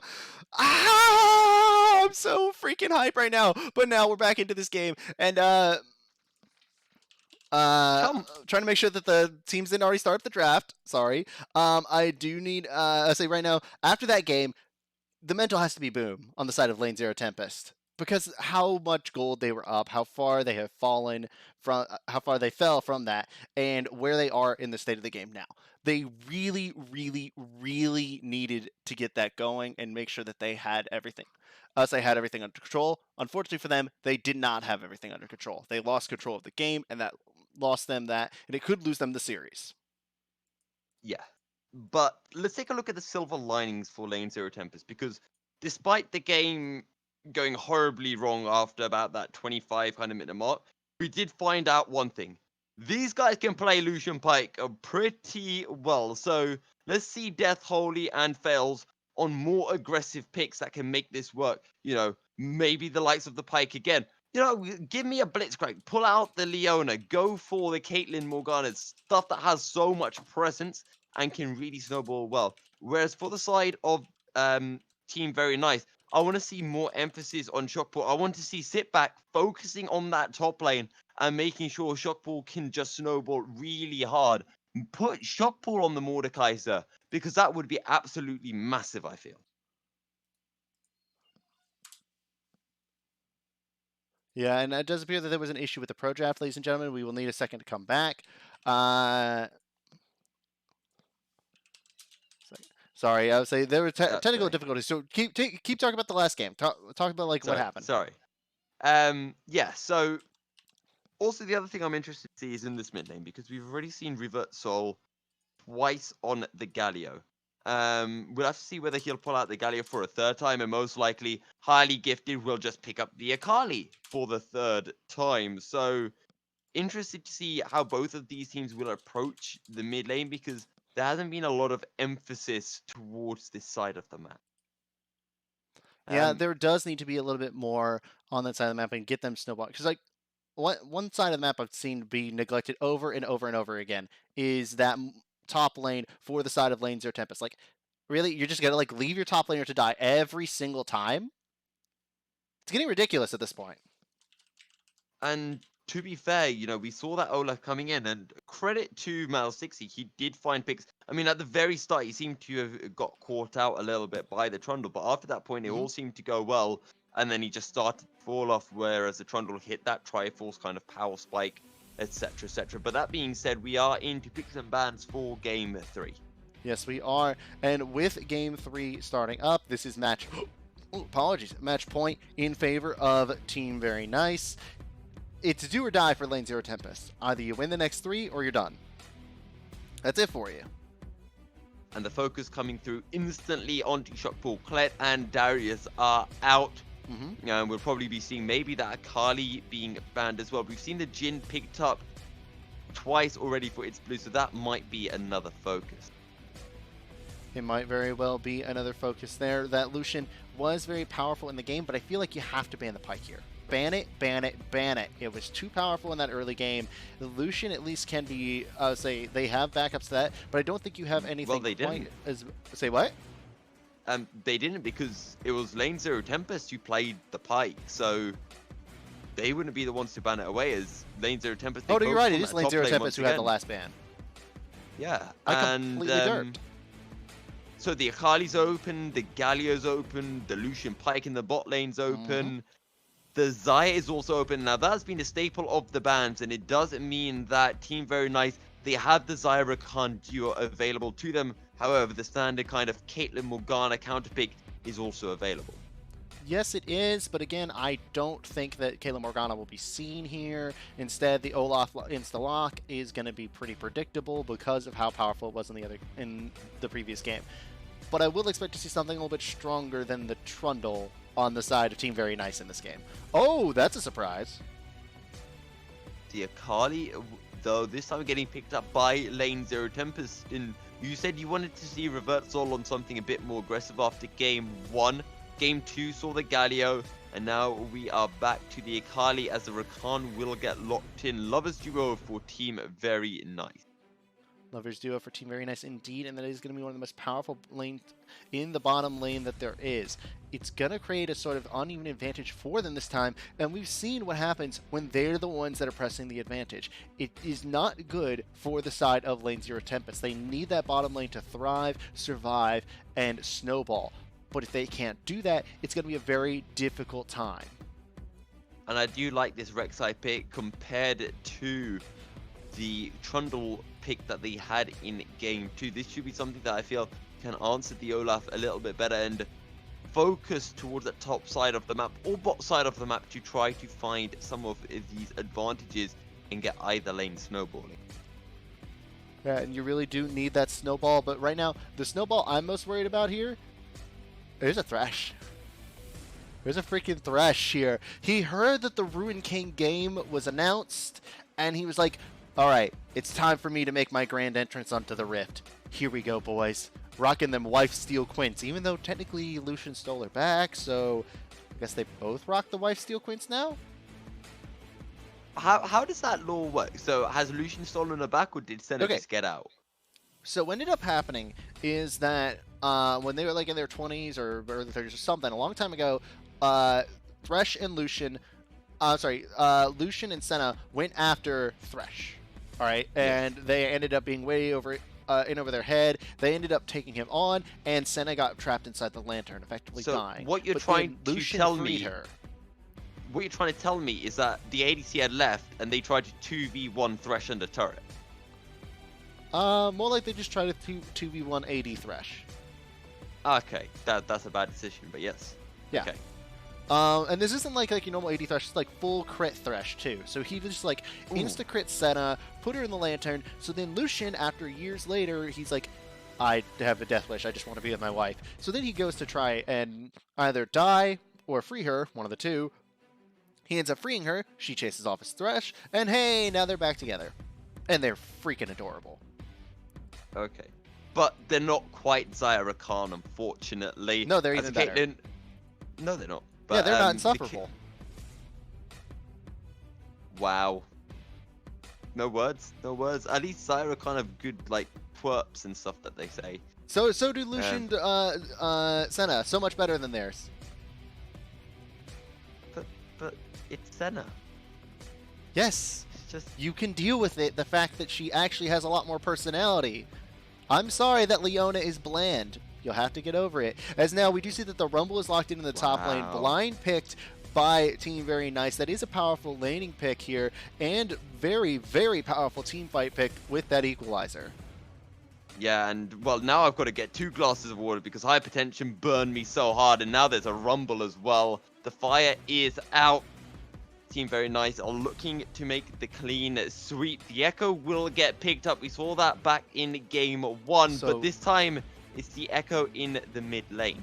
Yeah, I was about to say, is that has to be Echo mid now because of the Rek'Sai getting locked in. So with that top lane pick, I guess you could go Rumble into the mid lane too, but I don't think that matchup would work very well into the Akali. Oh my god! No. See, this is what we're getting to the point. No, Come on, hypertension. No. Oh my god. I was going to somewhat flame you, like rule 1 of casting, you don't talk about the hover picks, but it worked out. We've got a Singe, ladies and gentlemen, and you mentioned it, hypertension. Lane 0 Tempest with their backs against the wall, and well, they put their hand into the bag and they pulled something out and they came up with a Singed. Yes they did. Yes, they absolutely did. There are no words. There are no words to say, my friend. No words at all. Now, okay, let's talk a little bit about this then. If it is even possible to Rumble into Singed, how does this really work? How is the Singe going to affect the team? Does it even work with this team comp? I mean, I guess he can. It can provide a decent form of frontline for them. I haven't casted as Singed in so long, I forget the name of every single one of his abilities. See, I know a couple of them. I know Mega Adhesive, and... Oh yeah, Mega Adhesive. Okay, I do know that one. Okay, and you can just call it Poison Trail. There you go. Yeah, okay, so All Poison good. Trail and Mega Adhesive, that's all I'll need to know. But I will need to There you think go. about just, take a moment and just take a look at this team composition. Because Team Very Nice, they have a Yes. very transparent way of doing it. They want to snowball very hard in the mid-game, get a lot of skirmishes and fights because they have very, very good grouped damage and crowd control. Particularly with that Equalizer, the quickness, and the parallel convergence. On the side of Lane 0 Tempest, it really just seems more like a win the early game in the bottom half of the map and then snowball the game from there, while the Singe doesn't matter if he gets behind, because all he does is farm. Yeah. And you've got the Caitlyn Thresh, which is the next best thing for Caitlyn after the Morgana, and Thresh does work well into Rakan. So this bot lane can kind of go either way, especially when we do have two very early game junglers in the likes of the Rek'Sai and Malstix. Yeah, it's just... Wait. There's no the way. teams- That cannot be that cannot be the case. I mean, the teams do have time to switch things around. I'm guessing that's what you're referring to. But at the moment, it is Revert Soul with the Singed. Depending what he takes, though, I mean, Singed can roam around, I guess, quite well. So maybe it definitely won't be proxy farming Singed, though. That cannot be the case. I'm telling you, it's like there's no way that it will be a Singed in the mid lane. If the teams... You better hope the teams aren't listening, because they will do it just to prove you wrong. We both And if know they what do, they'll end NA up teams are eating like. their words and then eating a loss in that middle lane.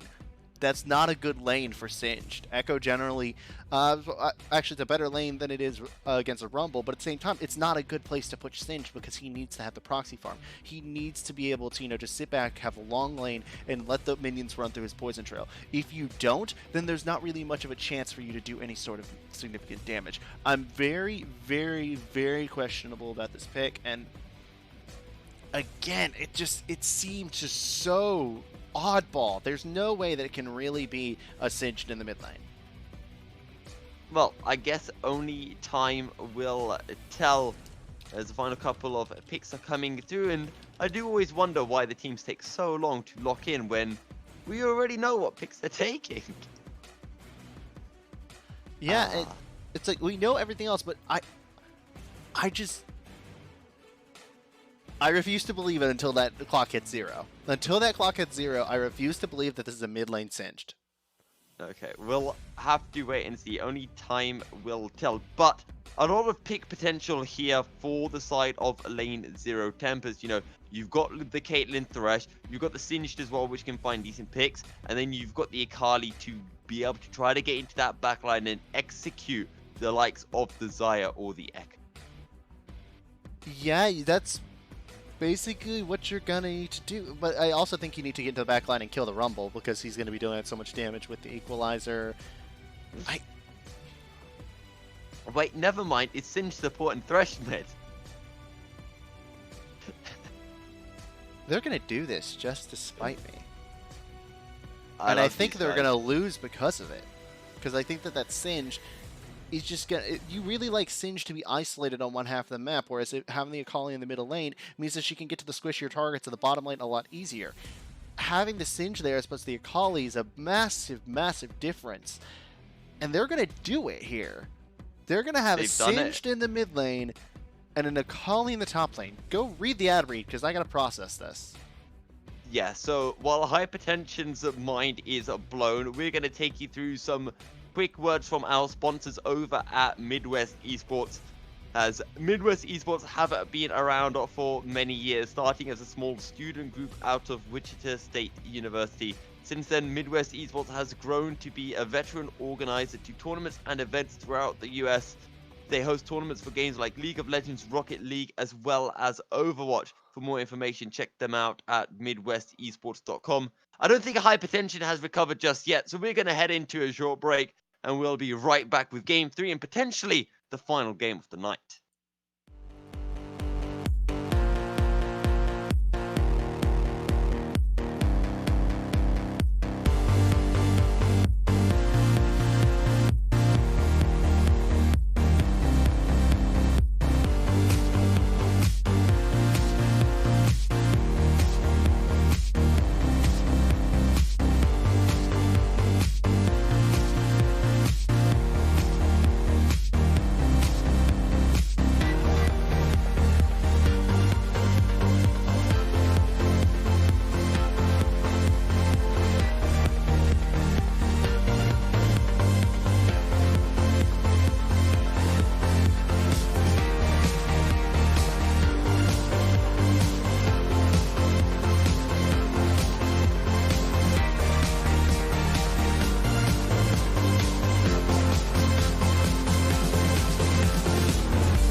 We have a Singe, ladies and gentlemen. If you're just tuning in, this is the Upsurge Minor League Division 1 semi-finals between Team Very Nice and Lane Zero Tempest.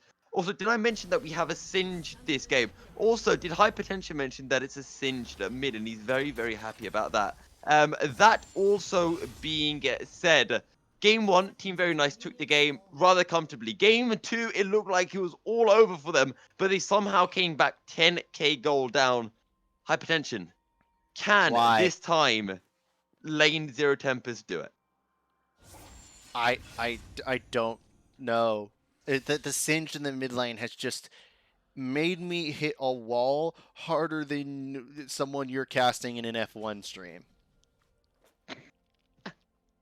Oh, I mean, like that is right now, actually so accurate. my brain is just trying to wrap around this, and it's just not processing because of how much I I mean, can't. the one that seems to really get me is the fact that Revert Soul is Mastery level 6 on the champion, which feels rather odd to me. I mean, top lane, you could, I mean, and yes, this lane is good into Echo, as we said before, because the fact that Echo would have to go, being melee, would have to go straight into the poison, would have to go straight into the flip. Even his dive would be straight into Singe's poison. So this is an inherent lane advantage for the Singe. But it's a Singed. He can't translate that lead as well as other champions. He doesn't have, the roaming damage. He doesn't have, the raw ability to do that. Like, even Galio, he has so much utility. I don't like it. And look at this bottom lane already. Yeah, it's not going the best as Banks. Just getting completely forced out of the lane. But again, still a lot can happen. Nothing is set in stone, of course. Haven't even seen a first kill. Mouse, Dixie, and Sitback will be the ones to watch out for as the fling comes through, and fairly even trade in the mid lane is. Oh, Bank steps onto a Yordle snap trap and gets taken down somewhat low. Face dive. One more to attack will proc the passive. It's going to be close as parallel convergence comes down. The shield's in. Oh, the time winder. About a pixel off finding the kill. Yeah, no, it didn't find the kill. Pixel, okay, yeah, it was very close there, and I'm a little bit surprised. Sorry, the way that you said it confused me, and I'm still trying to wrap my brain around the Sage. This is how bad it has, like, messed me up, because I'm so used to thinking, like, okay, what is the logical point here? What is the play that, like, would most make sense within the meta? And then this kind of pick just goes against everything I stand for as someone, say, in, like, drafting strategy. Would So it be it's safe like, to say that it has singed your brain? no, I won't, because screw that.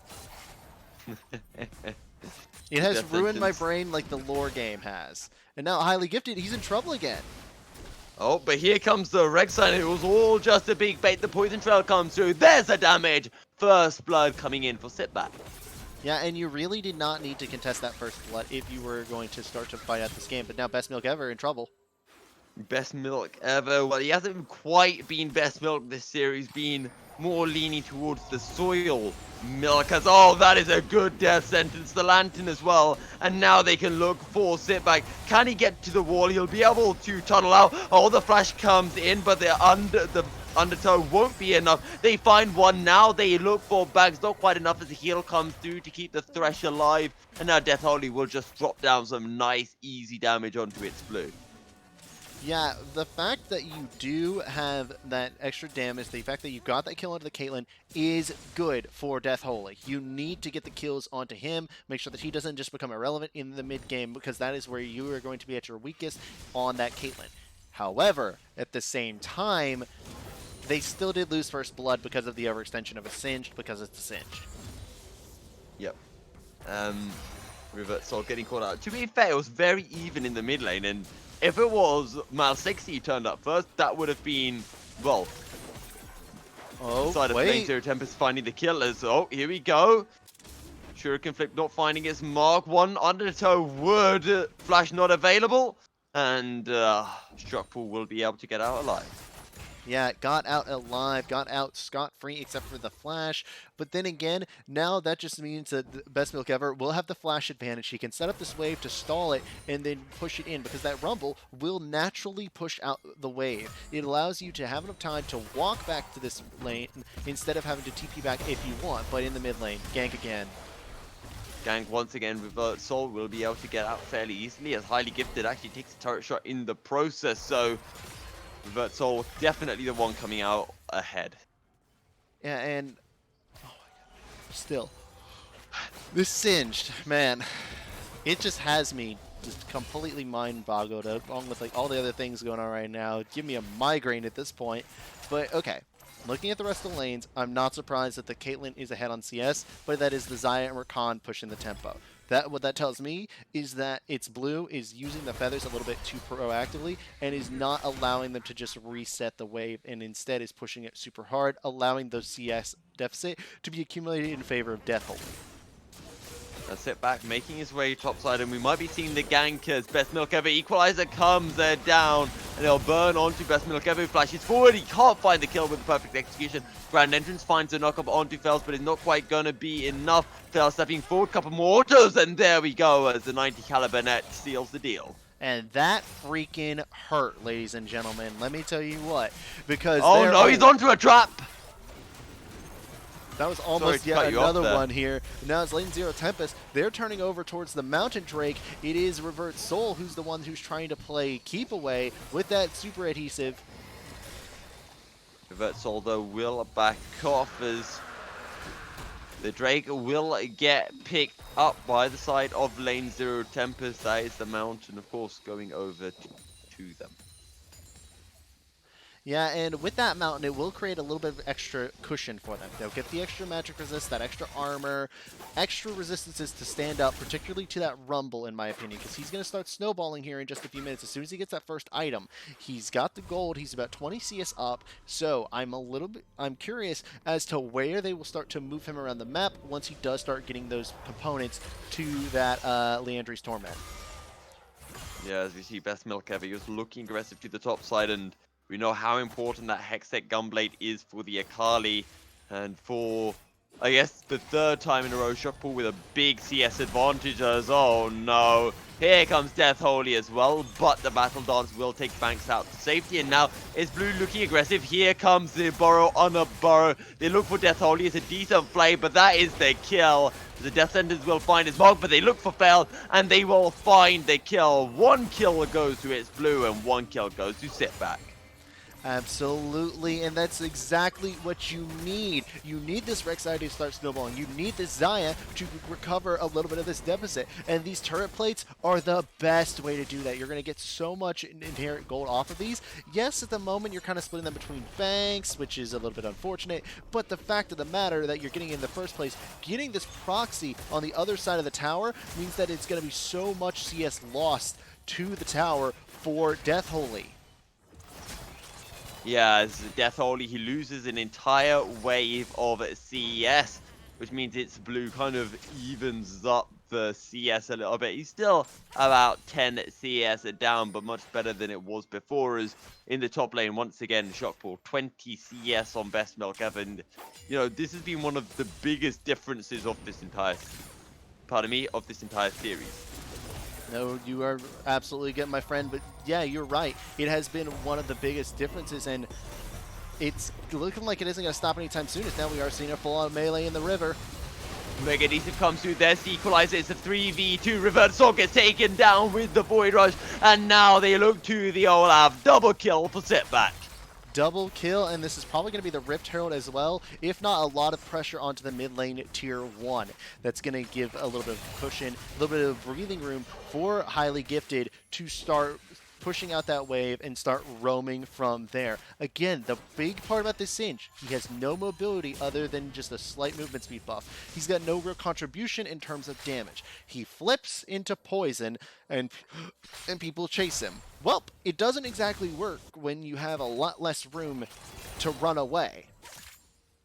Yeah, and well, the Singed pick has not been working out so far.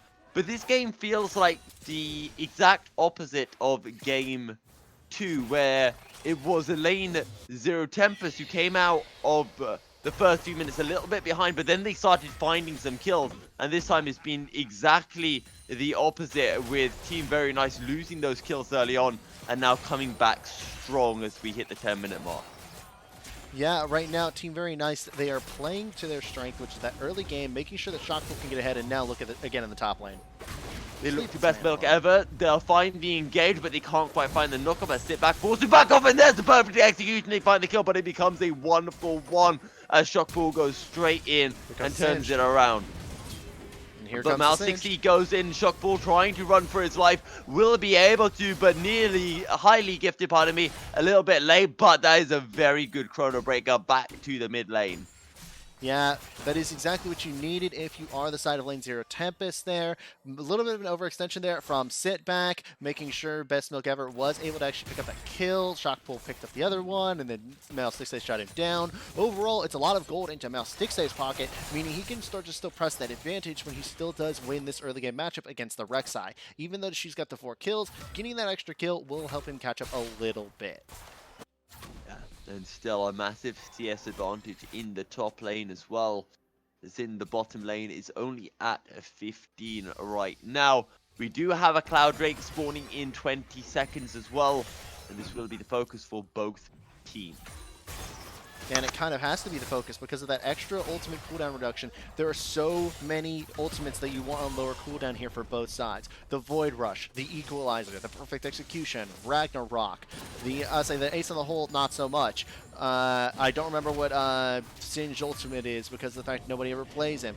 The Featherstorm, the quickness. What I'm getting at here is that it's a lot more valuable for the side of Team Very Nice, and they're going to fight for it. Parallel convergence comes through, they find the CC onto the Olaf, who gets burned down so quickly. Equalizer as well, they can look to revert Salt, as the Boxer will get dropped. The Insanity Potion comes down as highly gifted, chases down the Singe. Best Milk Ever is spoiled and gets it taken down too. Death Sentence tries to take Fails out to safety, but it doesn't matter. In comes the Void Rush as Setback picks up the 4th of the fight. Yeah, and now we're going to be treated to another Infernal stack for the Soul, but that fight went so poorly from the very onset for the side of lane 0 Tempest. We talked about the communication and the coordination. Oh, Death only found a kill. Yeah, it found a kill, but that was just only because Highly Gifted ran face first Leroy Jenkins again. Oh my god. See, you remember how you referred to me having lived under a rock? I learned about that Leroy Jenkins meme about 2 months ago, and I'd completely forgotten about it. All right, ladies and gentlemen, it's time for me to do a solo cast, as my co-caster doesn't know about enough about video games to cast. But I said I know this meme. The fact that you've only... How old are you? I am 21 now. Yes. You are 21, and you had not heard of Leroy Jenkins until 2 months ago. Sorry. Allow me to clarify. Leroy Jenkins. There you go. The fact that you put that emphasis on it in 2019. My disappointment is immeasurable, and my day is ruined here. But not as bad as the day of Best Milk Ever, who is just... He's getting spoiled every single step of the way. There is the mid-equalizer. Will he burn? Not quite. He actually survives. He burned, but not quite enough as Best Milk Ever going in, out, shaking it all about. He almost I'm trying to remember. Soazed it there, but now on to Death Holy. Yeah, and Death Holy's going to get taken down. Highly Gifted picking up the kill, and, well, we've got to that point where it just feels when, not if. This game is going to end. Flash away though from Sitback will take him out, and now they look to the Olaf, who's just getting run down, but he finds a lot of damage. Blade Caller in, and Mal60 will get taken down. The final turret shot comes in, and it will make it a 1-for-1.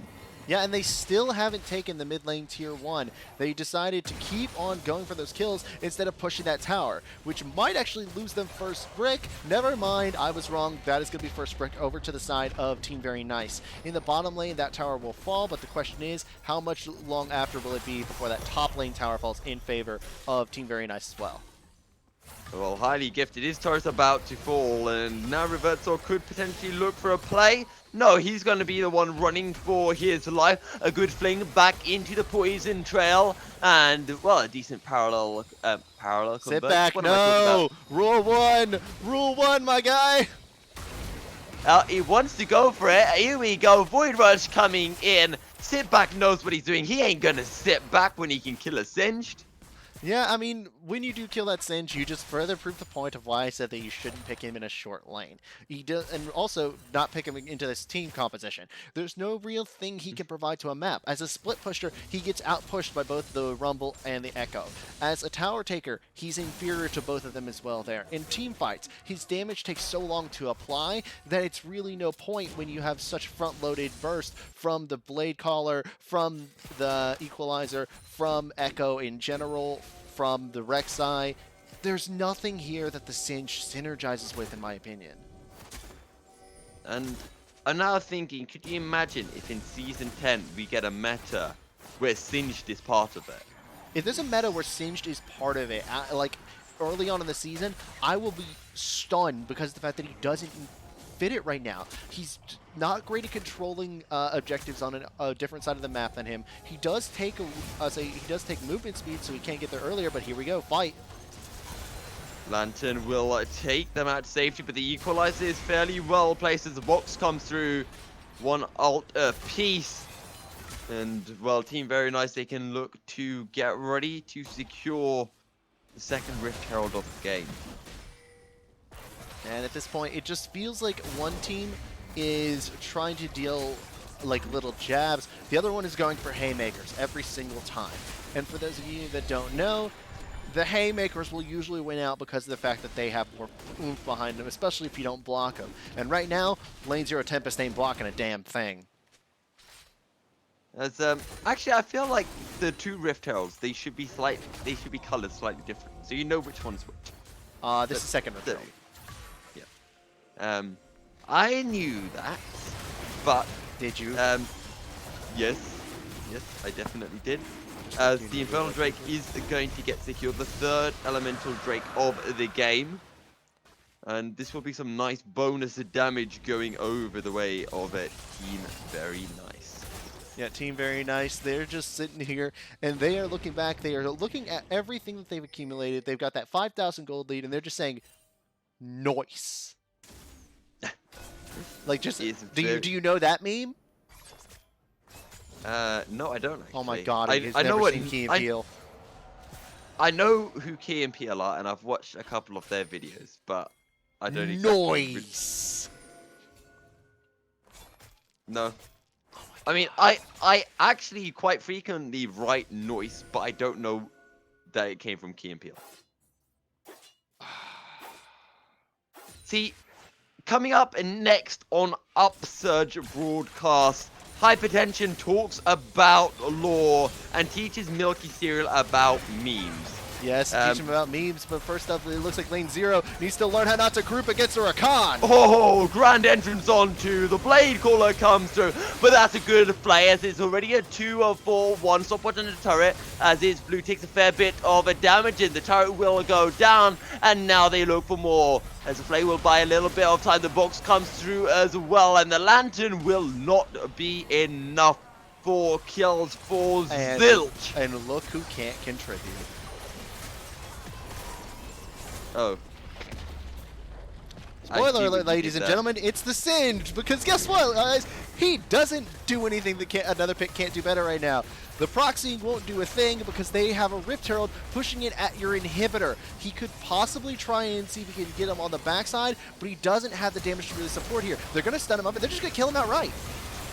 They'll get the flash. Actually, it's blue burning down, but the Triumph coming in huge. Flash away as that's the grand entrance, buying more time for the ADC. As the Proto Bell forward, Proto Break doesn't quite find his mark, but that's a good time winder recall. Mal 60 now the focus. Best milk arrow ever has been taken down. Mal 60 falls to more kills going over to Team Very Nice. They find Fells. That's a triple. They look for Death Holy. Is that the quadrant? No, it's just going to be a plain old ace. Kelly has already done her job picking up the inhibitor, and Team Very Nice will say thank you very much. We're going for the game. Revert Soul is back up, and Team Very Nice will back off for now. and they'll come again knocking soon, I'm sure. And I would like to I would like to remind players to not make the same mistake that Sitback did. Don't talk in the chat until the game is over on stream. Just Did don't. he talk in the chat? He talked in the chat. Ah. So that's why there has been messages deleted by a moderator. That is why there have been messages deleted by a moderator, yes. So, now, with that in mind, though, this game, as you said, it's a matter of when. 10,000 gold, even though the side of Lane Zero Tempest did give up that amount of lead in the previous game. Oh, they're surrendering. Oh, yeah. I was wondering if they were going to pull out surrender and Wait, they surrendered in a game decider, in a series decider. I actually thought they were going to do it when Kelly was charging onto the inhibitor. I thought they would do it then, but I'm not gonna lie, it's somewhat disappointing. But Yeah, that is there we go. a very anticlimactic end to a series that had such a phenomenally fantastic game too. Yeah, and the more disappointing thing is I can't scream out, team very nice. They take the clean sweep and they'll make their way to the Upsurge Minor League Division 1 Finals. Don't worry, anyway. I'll edit it back over it in post. There you go. Fantastic. So I've done it. I said it there. You can edit it over the game to end, and we're all Gucci. Well, I mean, right now it looks like Lane Zero Tempest isn't. I think their mental has gone boom, to be honest. Yeah, they got absolutely destroyed. And in the game 3, again, I really thought what you needed to do is put a carry pick into the hands of Revert Soul. The man was doing so much work the entire series, but he was stuck on Galio duty the entire time. Yes, you can carry a team with Galio, but I would have liked to have seen him on a better carry pick and just to be able to take it. The Singed didn't do it. I I know that there was some like hope for it coming into the game, but it kind of did exactly what we said it would, which is not next to nothing at all. Wait, hang on. I'm not taking credit for this. It did exactly what you said it would do. I mean, again, there's a reason I don't like Singed in the mid lane. If he was in the top lane, it would have been a much better pick because you can proxy, you have a long lane to run, and for the minions to chase you. In the mid lane, you do not have enough room to get the full effect out of your kit that you have on Singed. You are not designed for a short lane. This is why Singed support can fringe work. Singed jungle can fringe work. Singed top works. Singed mid lane does not work. And this is a very good example of why. And I'm sorry to be harping on that, but I feel like this game was lost in draft because of that Singed pick. Yeah. And it wasn't even like Revert Soul's agree. play. I just feel like he couldn't do anything because of the pick. Yeah. And I think actually, to be fair, Team Very Nice played around it. Oh, they played it absolutely fantastically. Yeah. So before we go, we do have to give the MVP though. I know who mine is. Right. Who's yours? Is without a doubt Shockpool. Oh yeah, absolutely. It is Shockpool, 100%. Shockpool, congratulations! You are the MVP for a phenomenal series of performances, and I will do a honorable mention to Highly Gifted. See, I would have given my next mentions to Sitback. Sitback and Highly Gifted, I think, are like right there, neck and neck. But that Akali was just so much. If it wasn't for game 2, I would have said It's Blue was up there. But I'm not quite sure. It's the kind of thing in a 2v2 lane, what went wrong for them? Was it the support? Was it the ADC? Why did they fall so far behind? Yeah. But I think Sitback was fairly consistent. I think Highly Gifted. Okay, yeah, I'll give it to Highly Gifted as the third alternate, but Sitback is the backup MVP. Yeah. But we definitely agree, Shockpool. Yeah, Shockpool's the MVP. Flame Horizon in game 2 as well. He's the one who carried them to win game 2. Otherwise, we'd be looking at going into a game 4 with a series currently 2-1. Yeah, and overall, that was just a really anticlimactic way to end the series. I don't know that we can really end the game on a high, end the series on a high point, just because of like how anticlimactic that ended. So I guess just send us out, man. Yeah. Thank you guys, everyone, for tuning in. It will be Team Very Nice making their way to the Upsurge Minor League Division 1 finals, which are next week, I do believe. So thanks for tuning in. Stay tilt-proof on the Rift, and we'll see you next time.